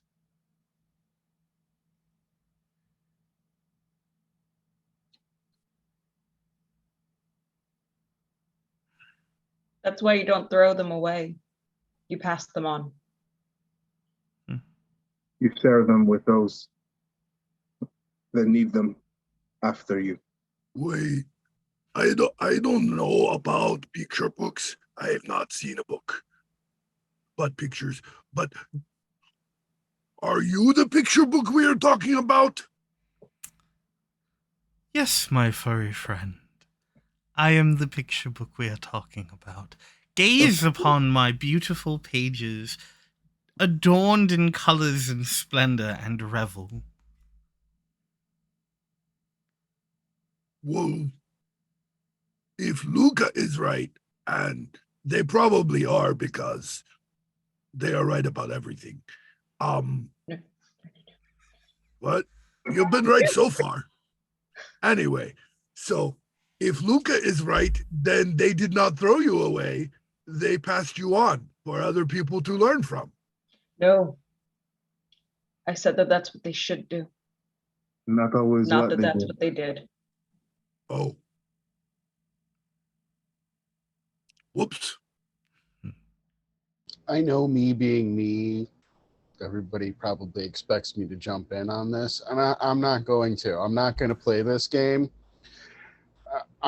Maybe it's the weather. Maybe it's just what happened. Maybe it's what we're going to do, but I'm just not in the mood. So, Ablis, and I mean this with all the love in my heart, just as I always mean the things I do. If you never shake off the dust that gathers on you as you walk, you're just going to end up buried to death. And you will be the one burying you, not the person who set you out on the road. And it's going to be up to you to choose if and when you shake off that dust so that you can find your way along the road. Justina? At this moment, Florenta would like to just sort of pop in and say, and remember, these people are very nice, they are very kind people. If you do anything to betray them, I will cut your throat myself. I like this one. That would be quite Florenta rude. is pretty amazing. I mean, they're all amazing. I meant my throat, but yes, that too. Cole is the most amazing. And by the way, now that I've seen your ancestors, I see where you get the sexy from. Where I get the what? The sexy from. Your husband that's is that whole paying you a celestial thing. compliment. You obviously like your family like has it going on. They pass that on to you. So I think in this moment, Cole just fully checks out, just looking, just like, just blue screen. Like, You broke him. Congratulations, Oldie. You have broken the dwarf. Abellis looks over at Kerberos and I goes, don't mean to break him. I mean, unless that's what he wants, and then we can negotiate that, but that's some steps down the road yet, I think. young love. all of the flames go red, as do his cheeks. It's just he's sort of gone for a minute. Mm-hmm. I'm just gonna look at Luca.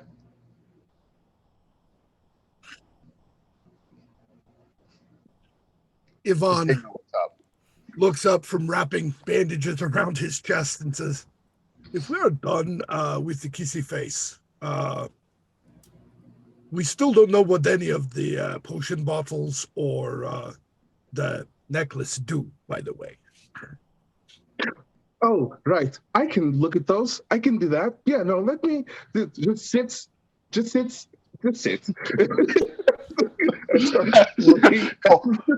Cole, look, a distraction. immediately into that, and we'll do identify. Ritual time, baby.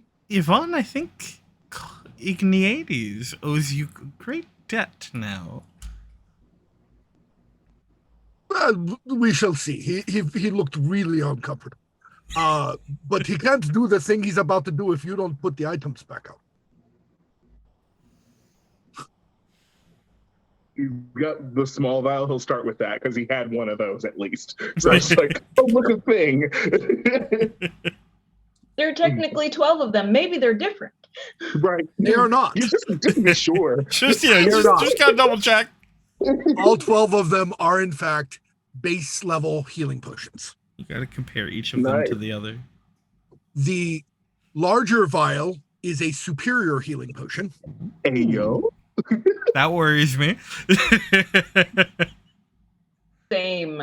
And the little cameo is a dragon-touched focus. Ooh. It does not at this point yet give any bonus when used as a spellcasting focus, but it can be used as a spellcasting focus by any class that casts spells, and it gives advantage on initiative. Oh. Oh.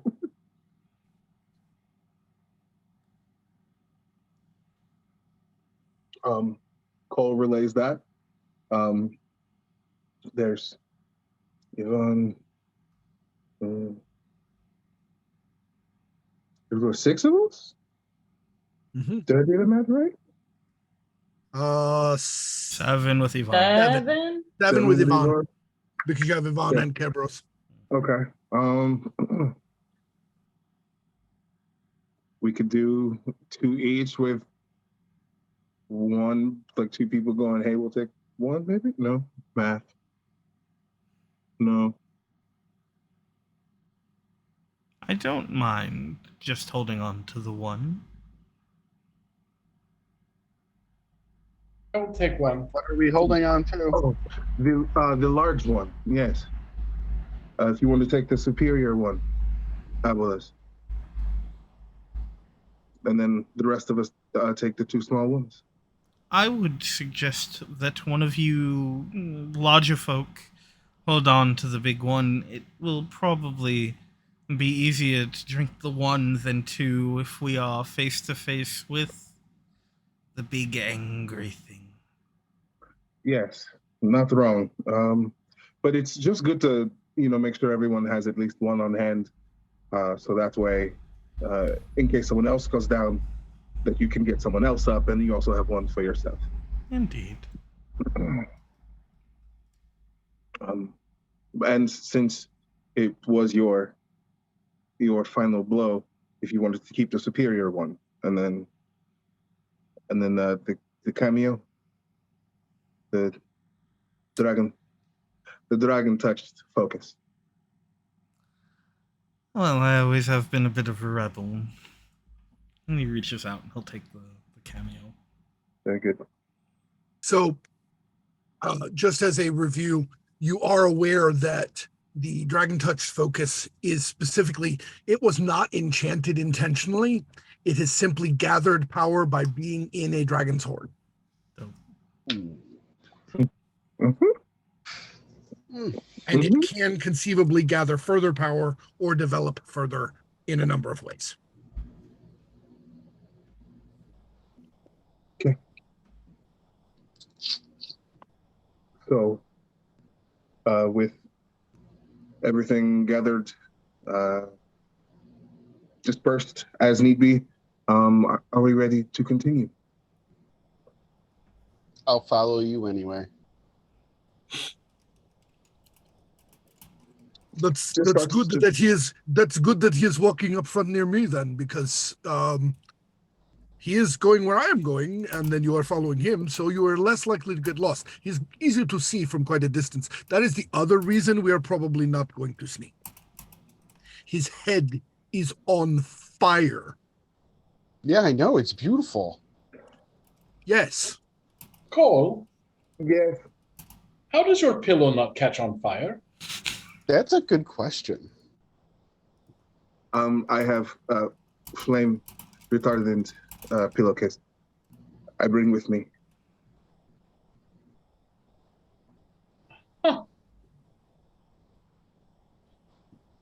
Yup. Good to have. Don't know what those words mean, but yup. It doesn't catch on fire. I figured it out from context. Good.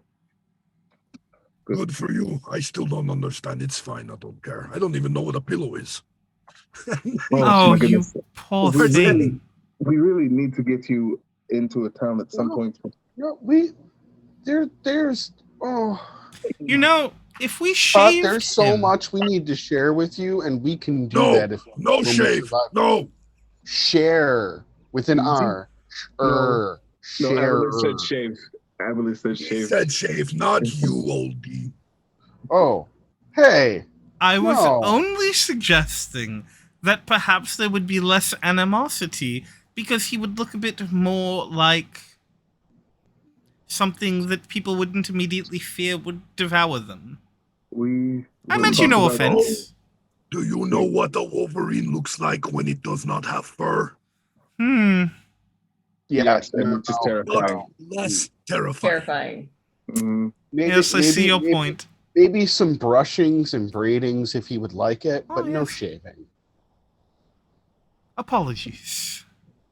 Mm. we will talk about grooming and getting you A bath. prepared. Yes, prepared for society. And a pillow, Okay. of course. Yes. I had a bath just a couple days ago, a bath of holy fire from the sky. That's not quite what water. It must be with water. It can be holy water if you'd like, but it has to be with water. We Why can water? explain we'll explain the nuances later. Yeah. You'll trust me, you'll love it. It's gonna feel nice. Your fur's gonna be all silky smooth. It's gonna be great. How far away is this horrible dragon? I Do don't you know think? that for sure. I think it is the place that we talked about with the upthrust rock and the cave inside where she went to live. But I don't know that for sure. I Right, haven't yet been there. How far is that from here is what I'm kind of wondering. We could follow the tracks of the kobolds that fled from here. Yes, this is true. That was part of my plan, yes. Is it actively snowing here? It is, right? It is not actively snowing. Oh, okay. Oh, It's cool. snowed really? overnight. Cool. Snowed overnight is not currently snowing. Whew. Okay. Good. Right, it's very sunny and bright. That's why we Yeah. had the Right, goggles. right. Florenta is going to keep looking at Luca and looking at the ring on her hand and looking at Luca and then just deciding not to talk. Luca is also not talking, surprisingly enough. They are quite Focused. focused. Yes, that is the word we will use. Well, You don't- I want to change that, if I may. When we're on the walk, like when we continue.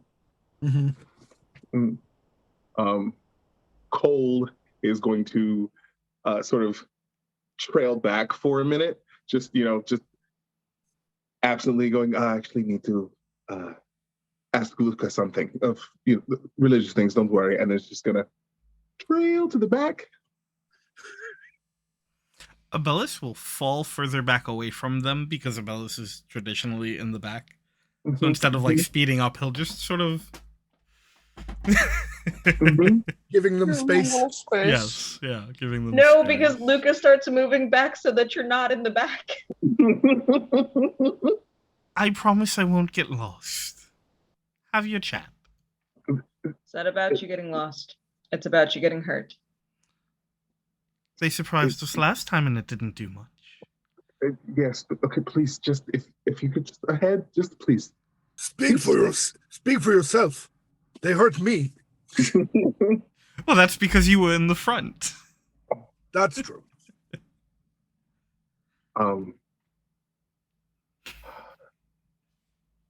Luca, I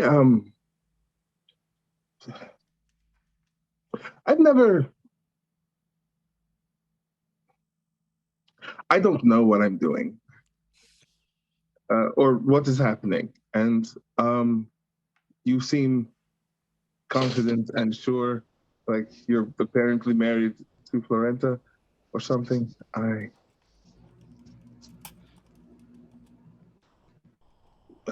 He called me sexy. Yes, this is the third time. I'm sorry? What do you mean third time? It's happened on 2 other occasions.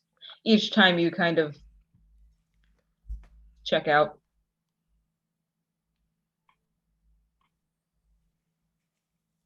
What am I supposed to do with that?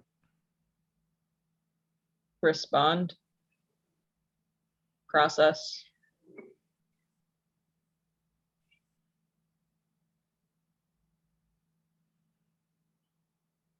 Nothing. You could just let it keep deleting itself from your mind. Or you could address it eventually when we're probably not in mortal danger. Immortal danger, possibly. Looks at Abellis. Right, because like we're doing something, right? So like I can't, right? You can. What do you mean? In fact, some people would say that you probably should because you don't know if you could die at any point in time.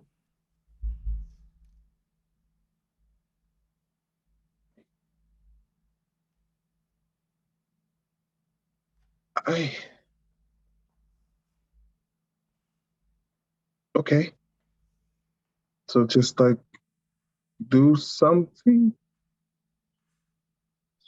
So this is going to be really hard for you. But look at me very closely. Pay attention. There's like a step back. It's like not sure. Mm-hmm. Stop thinking.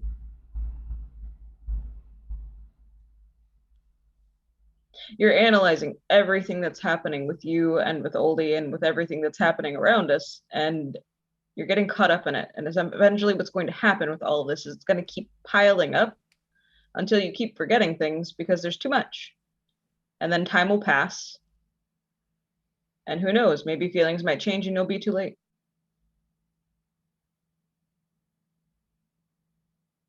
Or we'll all die, or you'll die, or he'll die, and then you'll never have a chance to have a conversation.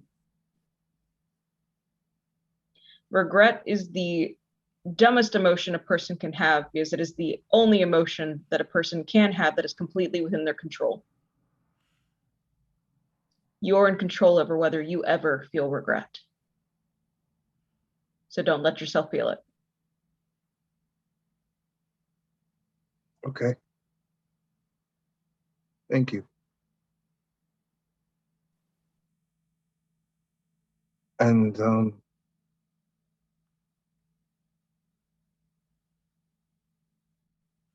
I can see that what happened is still resting here. It's okay.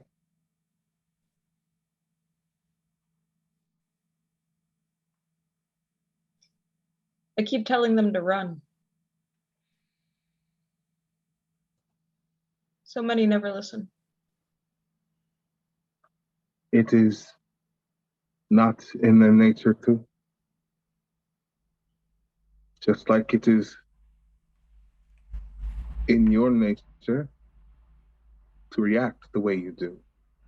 But you have found strength enough to fight it enough to give them the chance. But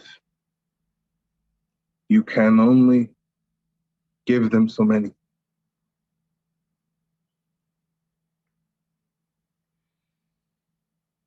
I will always give them one.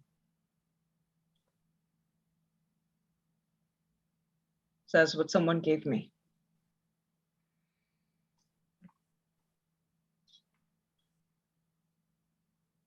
I am not a bard, but I have always loved stories. And there seem to be many between all of us. Perhaps someday you will tell me yours.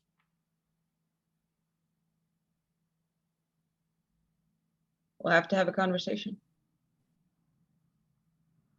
We need many of those as well. And he will just lightly, just pat your arm and then run back up to the front. Meanwhile, in the middle of the party, what were Oldie and Florenta talking about?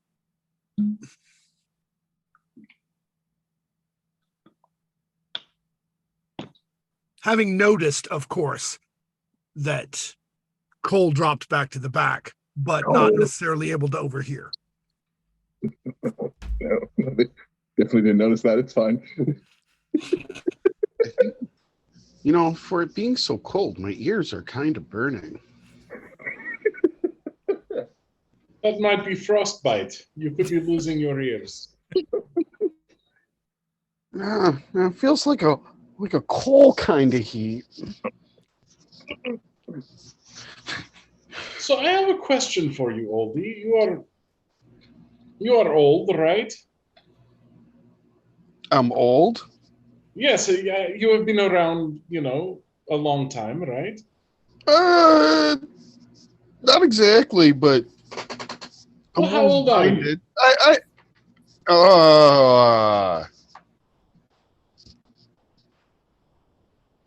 Oh yeah, years. Like 25-ish? That is incredibly old. Somewhere around there.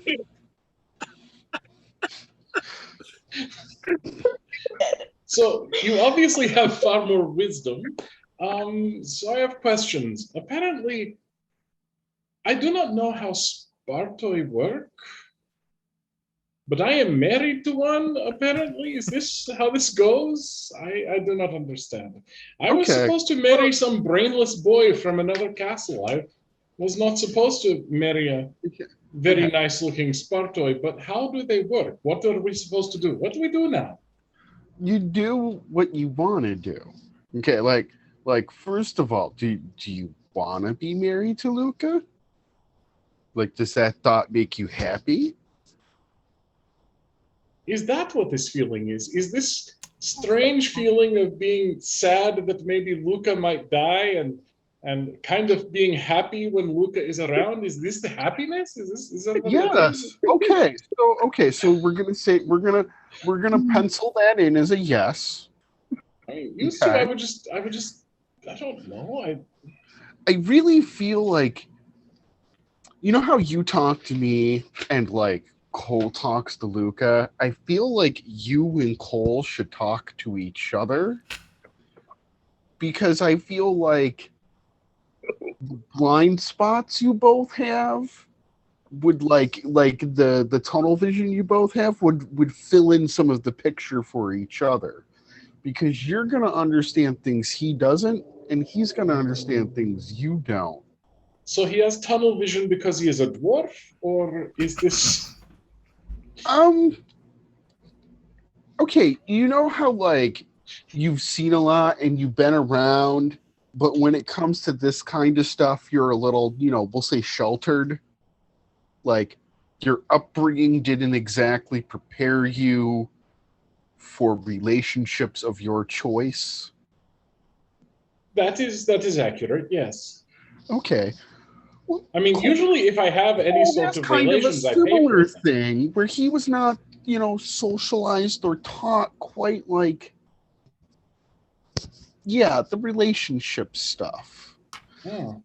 And so I feel like it would be really good for you guys. I mean, like, don't get me wrong. I appreciate that you feel comfortable talking to me, and I'm sure that Luca appreciates that Cole feels comfortable talking to them. But I feel like you and Cole have some common ground, being a little confused by, respectively, myself and Luca. Do you know how old Luca is? I have no idea. No, I don't even know if it really matters that much for Spartoi. It's a strange thing to me. I mean, they're clearly old enough to act as an adult and make adult decisions.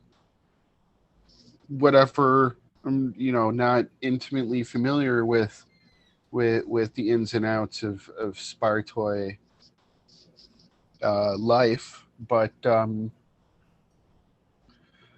mean, like, and then as far as like you were asking, like, what are you supposed to do? Like, literally, just like I was saying, just like, what do you want to do?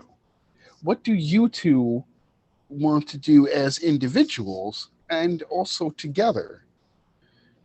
Like, what do you want to do? Like you're happy when each other are around, so maybe talk to them and find out what things that you both enjoy. Maybe there's certain foods you both like, and so you could go out and have a nice dinner together. Or I am happiest when I stab people who want to stab Luca. I'm sure that also makes Luca happy.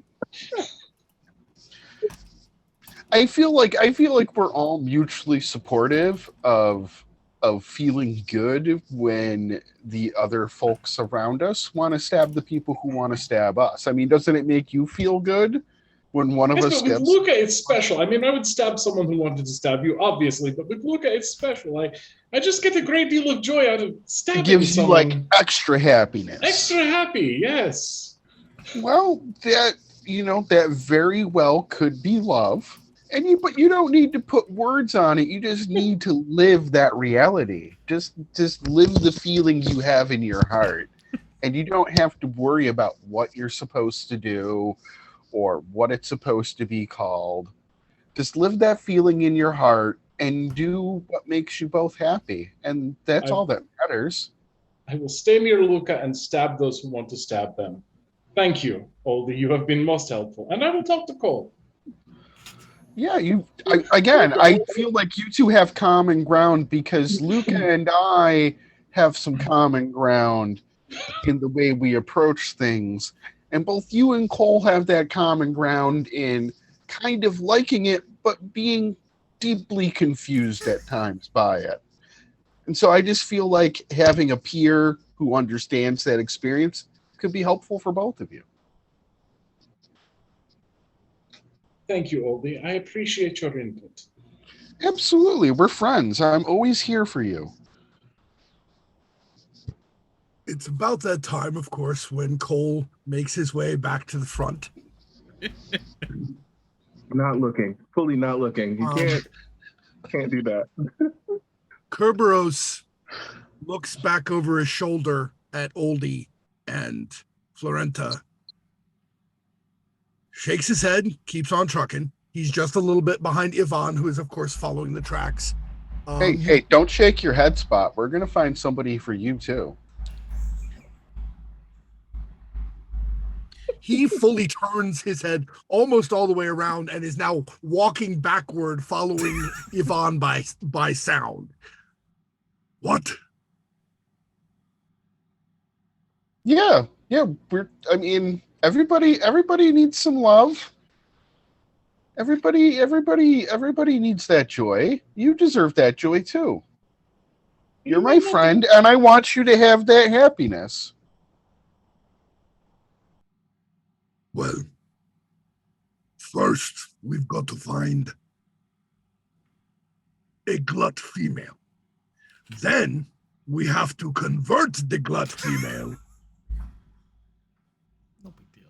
Not necessarily to worship of Kiela, but, away from frothing madness. And Right. then we could talk about that. Okay, no problem. That sounds about right to me. Okay. This is a side quest. We are for in the us middle now. of something here. You know that, yeah? I mean, we could walk and talk. I mean, we can put pins in things. I mean, there's going to be Walking and life talking, after I this, have no things to trouble. do. No trouble walking, talking. See, I walk backwards. All good. But I mean, clearly you're highly skilled. okay. Anyway. Head in phrase? Head in the game. Talking like this, spending all this thought on this, why we get ambushed?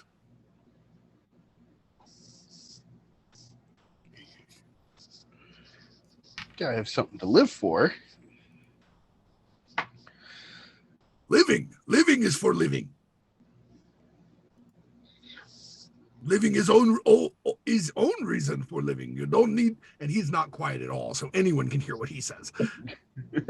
Being alive is only reason to live you need. Breathing, blood pumping, it is all good.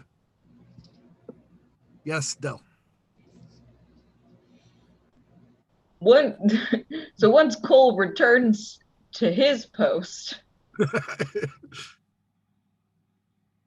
and hearing the conversation, because he's not quiet, I'm going to take my time to look around and make sure we, in fact, don't get ambushed again. That seems Because, perfectly ow. reasonable.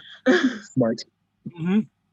And one of the things you start to realize is that as you become more accustomed to it and learn to scan with the goggles on, once you learn to turn your head and make up for the restricted vision, you no longer have disadvantage.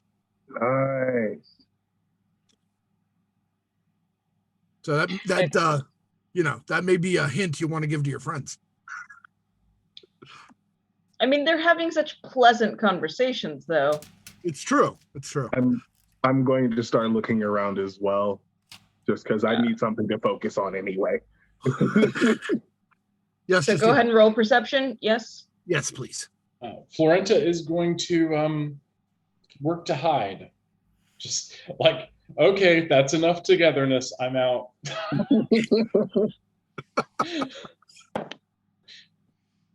I get my advantage, right? You do. Now that you have figured out how to compensate for the glasses.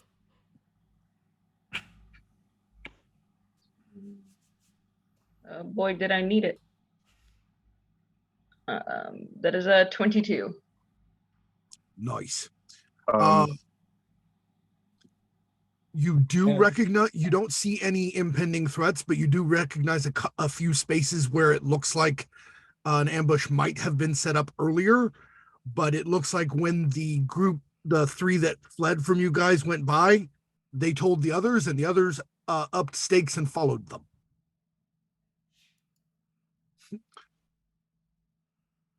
Justina, I'll point that out to everybody up front. And Florenta got a 24 for stealth. So despite that very good 22, you have lost sight of your fiance. I got a 27. You, for a change, did not lose sight of Florenta. Like, oh, there she is. Got it. The 27 will show you a little bit more in that doesn't look like they up stakes and ran like they're scared. It looks like they very orderly got their stuff together and moved out. Like this was a tactical decision once those three came.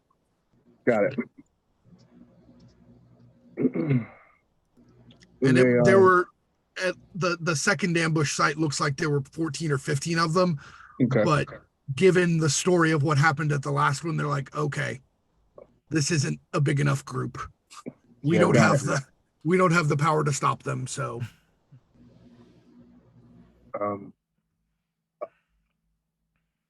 they have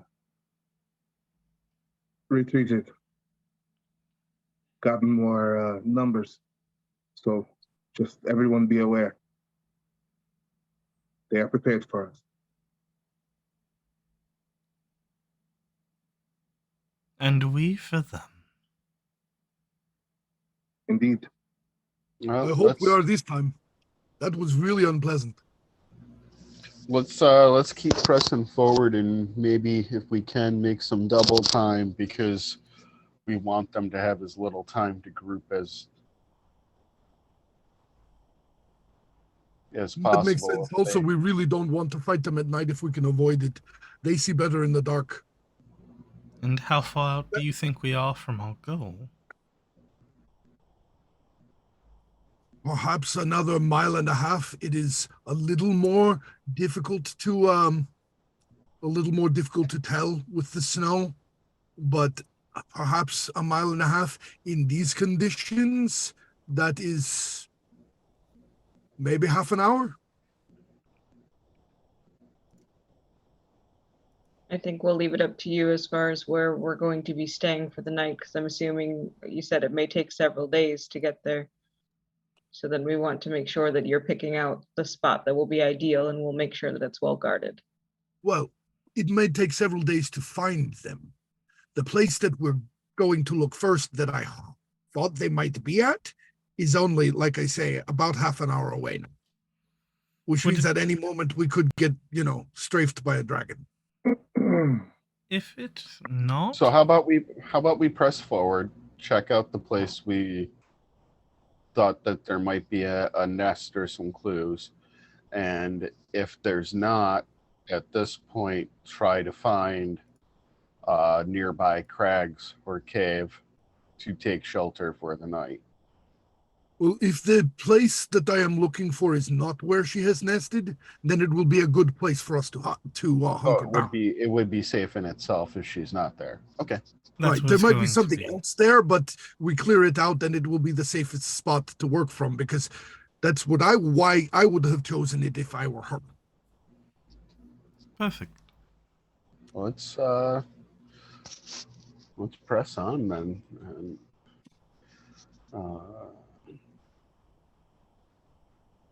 the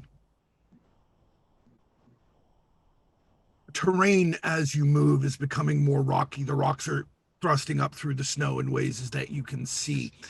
And after a very short time, you can actually see the large stone crag, just this upthrust piece of rock, like a miniature mountain off to the side by itself. If you've seen Stone Mountain or one of those kinds of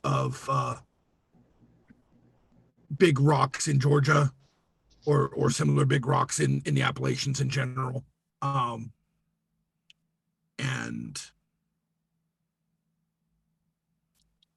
it's got a sort of partially flat top, which now at this point, of course, is covered in snow, and there is ice down the sides.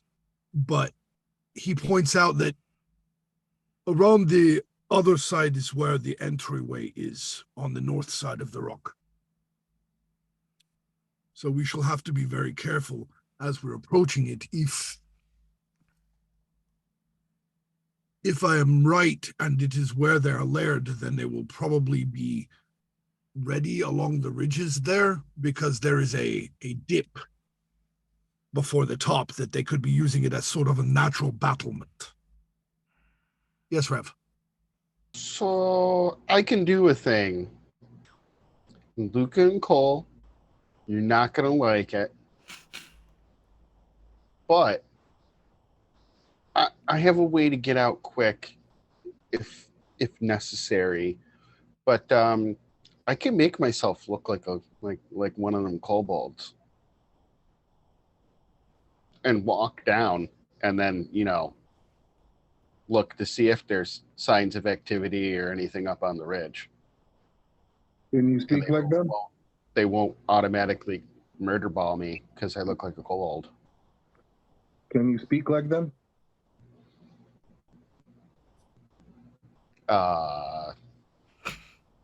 Sure. Can you speak Draconic? Sure, you didn't seem very sure about your sure. That was Yeah, probably the least confident I've ever seen you. It worries me. In Primordial, I'll say, this is about as close as it gets for me.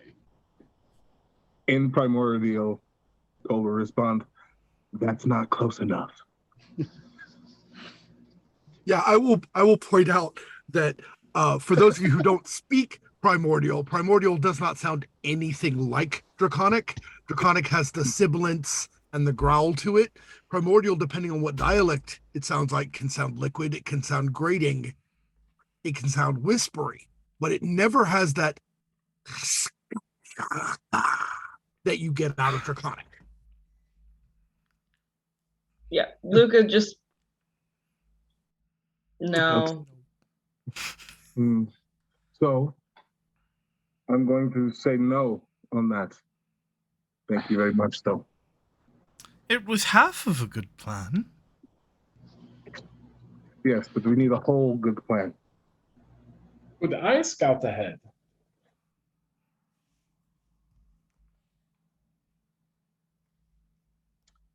I mean, I've lost sight of her several times, so I don't know. What do you think? She is the stealthiest of us, yes? Okay.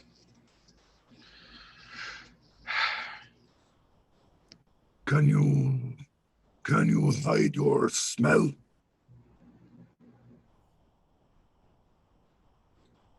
Can I roll survival? Because I do have it. Mm-hmm. Will an 18 let me find some sort of like animal urine to rub all over myself? In the current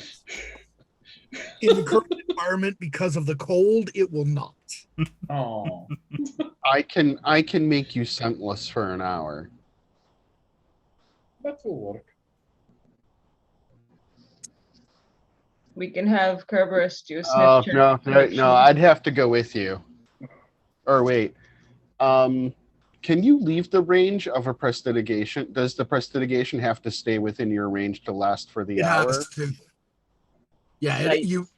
You have. It's not a concentration, but it has to be within your Right. range. If you walk away outside right. the range, Because basically, when you're eliminating a scent, you're continually eliminating it. You could clean her and temporarily eliminate her scent, but it would come back very quickly. Natural human scents do. right? Yeah. Okay. Sorry, it was worth a thought. It was. Especially when you're wearing thick clothing against the cold and then you start exerting yourself physically, you Yep. actually sweat more than you might in a warmer climate.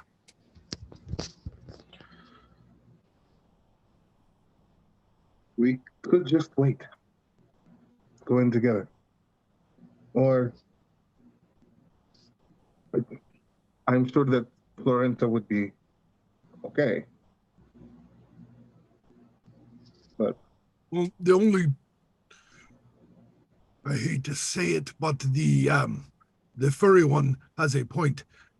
Dragons use many different ways to see you, and if you cannot block them all, then your stealth will not matter. Then it seems we should storm in the weapons at the Yeah, it ready. does seems like we should boldly go. I'm with Abelis. Oh, indeed. I mean, if Well- sneaking's not going to work, then the best thing we can do is blitz. With caution. Of course. Always with caution. As much caution as we ever show. My dear Caution spouse, still. if we were exercising caution, we would not be going after a giant lizard in the snow. This Exactly. is why I corrected the statement. Caution's overrated. Well, let's not be hasty. No, that's exactly what we're doing. Yes, I suppose so. Oh, haste would be nice. Oldie, can you do those songs again? Yes, I can sing some songs. I felt so inspired last time. It's still stuck in my head. Well, I that think just that's how it means works. it's yes. That just means it's good. In that case, as we're preparing to head in, I will sing a wonderful song about how Luca understands the joy of friendship and supports the polyculistic endeavor, and how Cole is beginning to see the glimmers of things, but he needs to open his eyes and his heart and welcome the warmth of the love of the universe. And yeah, now you both have because we did level up to 5. It's a D8 now for Bardic Correct. Inspiration. D8 Bardic Inspiration, and it will last for 10 minutes, which should be far longer than any encounter, which we will not be starting at 10:50.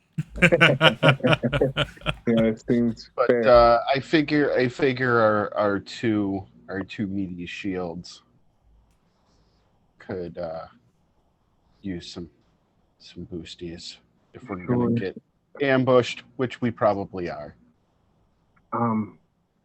And Cole, because we're surely going to get attacked as soon as we get in there, is going to sort of take Oldie's hand. He's looking at it and making sure that you have the ring on. We feel a warmth. It's not holding it like that. Calm down. It's more like inspecting, not like holding your hand. Inspecting. Yes, shut up. There's a warmth that you feel that starts from your hand that flows up through you, and he's going to cast Warding Bond. So this is love. Mm-hmm. Shut up. All right, so we're not going to sneak up on them completely, but I can help us keep from them knowing exactly when we are there. They know we're coming, Mhm. But I do have the ability to make the terrain help us hide somewhat, so it will be at least a little more difficult. But you have to stay within about 20 feet of me. Okay. Very You will good. cast Pass Without Trace. Heck yeah. Yes. Nice. Let's go. Let's absolutely go. I have no stealth whatsoever. Yeah, So, and I'm I- assuming Pass we're both Without at Trace is a disadvantage. beautiful, beautiful spell. So good. Yeah, it's so great. Yep. So make a note of this for the next session. You will have Pass Without Trace up, and functionally, it says a veil of shadows and silence, but what really happens in this case is The snow sort of swirls around you so that you blend into the background. And yes, of course, swirling snow, much like fog, does dull sound. And everybody within 30 feet of him has a +10 bonus to stealth checks and cannot be tracked except by magic. You are not leaving tracks at this time. Yeah. So how does that work with disadvantage? You still roll Disadvantage roll +10. Yep. Yeah. Both of the die rolls get a +10. Yep. Mm-hmm. Yay. Mm-hmm. 2 becomes a 12. That puts me at an... It makes it possible, at least. Oh. Yeah. Would you like us to roll stealth and then we can just keep it for next time? I would rather we go ahead and roll stealth at the beginning of next session so we don't forget it. Fair. Understood. Yeah. Understood. As you as you're approaching this thing, you do see the high sides of the crag. It's probably the rock is probably a good 300 or 400 yards across from your visual, and probably about about 100 yards high. And like he said, there's this little path around the top that looks like it's got a lip that they may have used for a battlement. And of course, the top itself might have things on it, but he indicated to you that if she's layering there, it will be in the cave on the other side. Okay. So Luca will say towards Abellis, try to stay near me.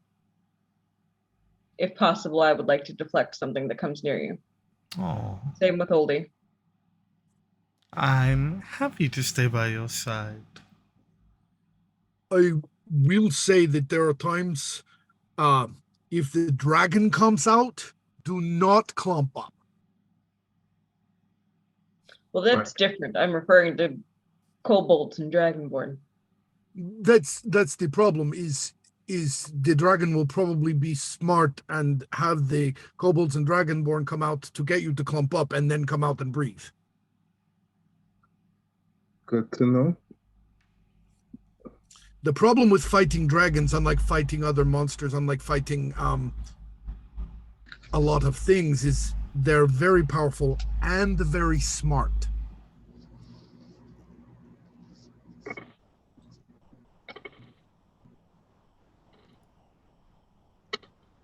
Okay. We will have to remain the smart. Good. And as you approach, that is where we will end the session, just before you enter what you think may be the lair of the dragon. Oh, buddy. All right. Excited. Very much excited. And we will go ahead and do our outros. We will start with the cube. Oh, hi. I've been here the whole time.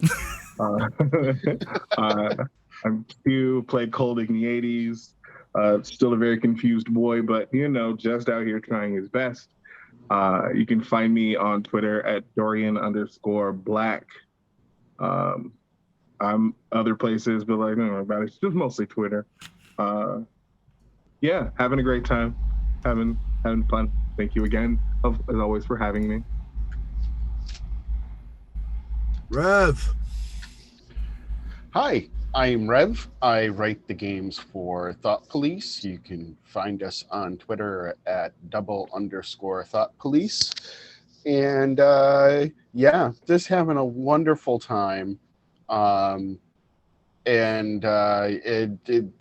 parallel with Cole and Florenta is just with Luca and Oldie is just it's too good. I'm enjoying the heck out of all of these interactions, just gotta say. All right, Justina. Hi, I'm Justina. I'm playing Florenta, who is still a very confused young woman. Um, yeah, you can find me on Twitter at Justina Revolution. And I write, run, and design scary games. So thank you for having me so much. It's true. She does. I greatly enjoyed the scary game she got to run for me. So, Dell. Hello, I'm Dell. You can find me on Twitter at Dell Deliriums or any of my other stuff at Delirium is Delight. I play Luca Sobieski, who is not a confused individual at this moment. They are, in fact, having a blast. They are having feelings of some sort, but it's not confusion. That's probably good, because if everyone was confused at once, then we'd have a problem. Yeah. Oh, yeah. Everybody's confused. Determination, rage, lots of things. Not confused. Right. I believe it is Lion's turn. That's me. Hi, I'm Lion. You can find me on Twitter at TheLionKnight42. I'm the head of Tales from the Table Studios and constantly feel incredibly lucky to be able to provide the platform for these amazing games, and to have these amazing people on, because, you know, they're amazing. That's how it works. I play Abellis, who is also having a lot of feelings, and we'll see a lot more about that as time goes on. Yeah, so that's me. I have been and continue to be Jack Kellum, Jack Gogsbane, of Gods and Gamemasters is where you can find me most places, at Jack Gogsbane on Twitter. Tonight, in addition to the bad guys, I have portrayed Spot, whose real name is Kerberos, or at any rate, they're both his name at this point, basically. The young, equally confused glut who has recently turned to the light, and Yvonne, the long-suffering, older, experienced ranger who really is pretty certain he's out of his depth, but he's going to do his best to help you along. We appreciate that. Absolutely. And I would like to thank everybody who stopped by to watch, and we will see you again 1 week from today, Thursday, 8 p.m. Eastern Standard Time, for the Successor States of Rega, Shadow of the Dragon. Nice. Thank you. I'm just gonna double that up one real quick and say thank you to everyone. And you know, we have a Discord now. Come check out our Discord. You can find all these amazing people over there, and you absolutely should. Talk about the game. Talk about the characters. Talk about things that have nothing to do with this or any other TTRPG. We're all around, and we love to hear from you. That reminds me. Sometime during this next week, up on my website, I should be getting backgrounds and character sheets for all these characters, and we will also be putting up in between session journals when my players get them to me, and that will all be present on my website in its own dedicated Shadow of the Dragon actual play section on my website, so you can find out more behind the scenes stuff and what the characters are thinking in their heads. Yeah, which is also really, really cool. So we'll see you again on Tuesday, when we'll be back with Dice Trays Action, which check out, because if I'm being perfectly honest, shameless plug here, it's the best episode that we've ever done. And even though it's not live, it's so good. So we'll see you then. Then we'll be back on Thursday once again. That's at 8:30. Then we'll be back on Thursday once again with Rega, Shadow of the Dragon, with this amazing cast and crew. Thank you again to everyone. We love you all. Have a great night. And remember, always tell your tales.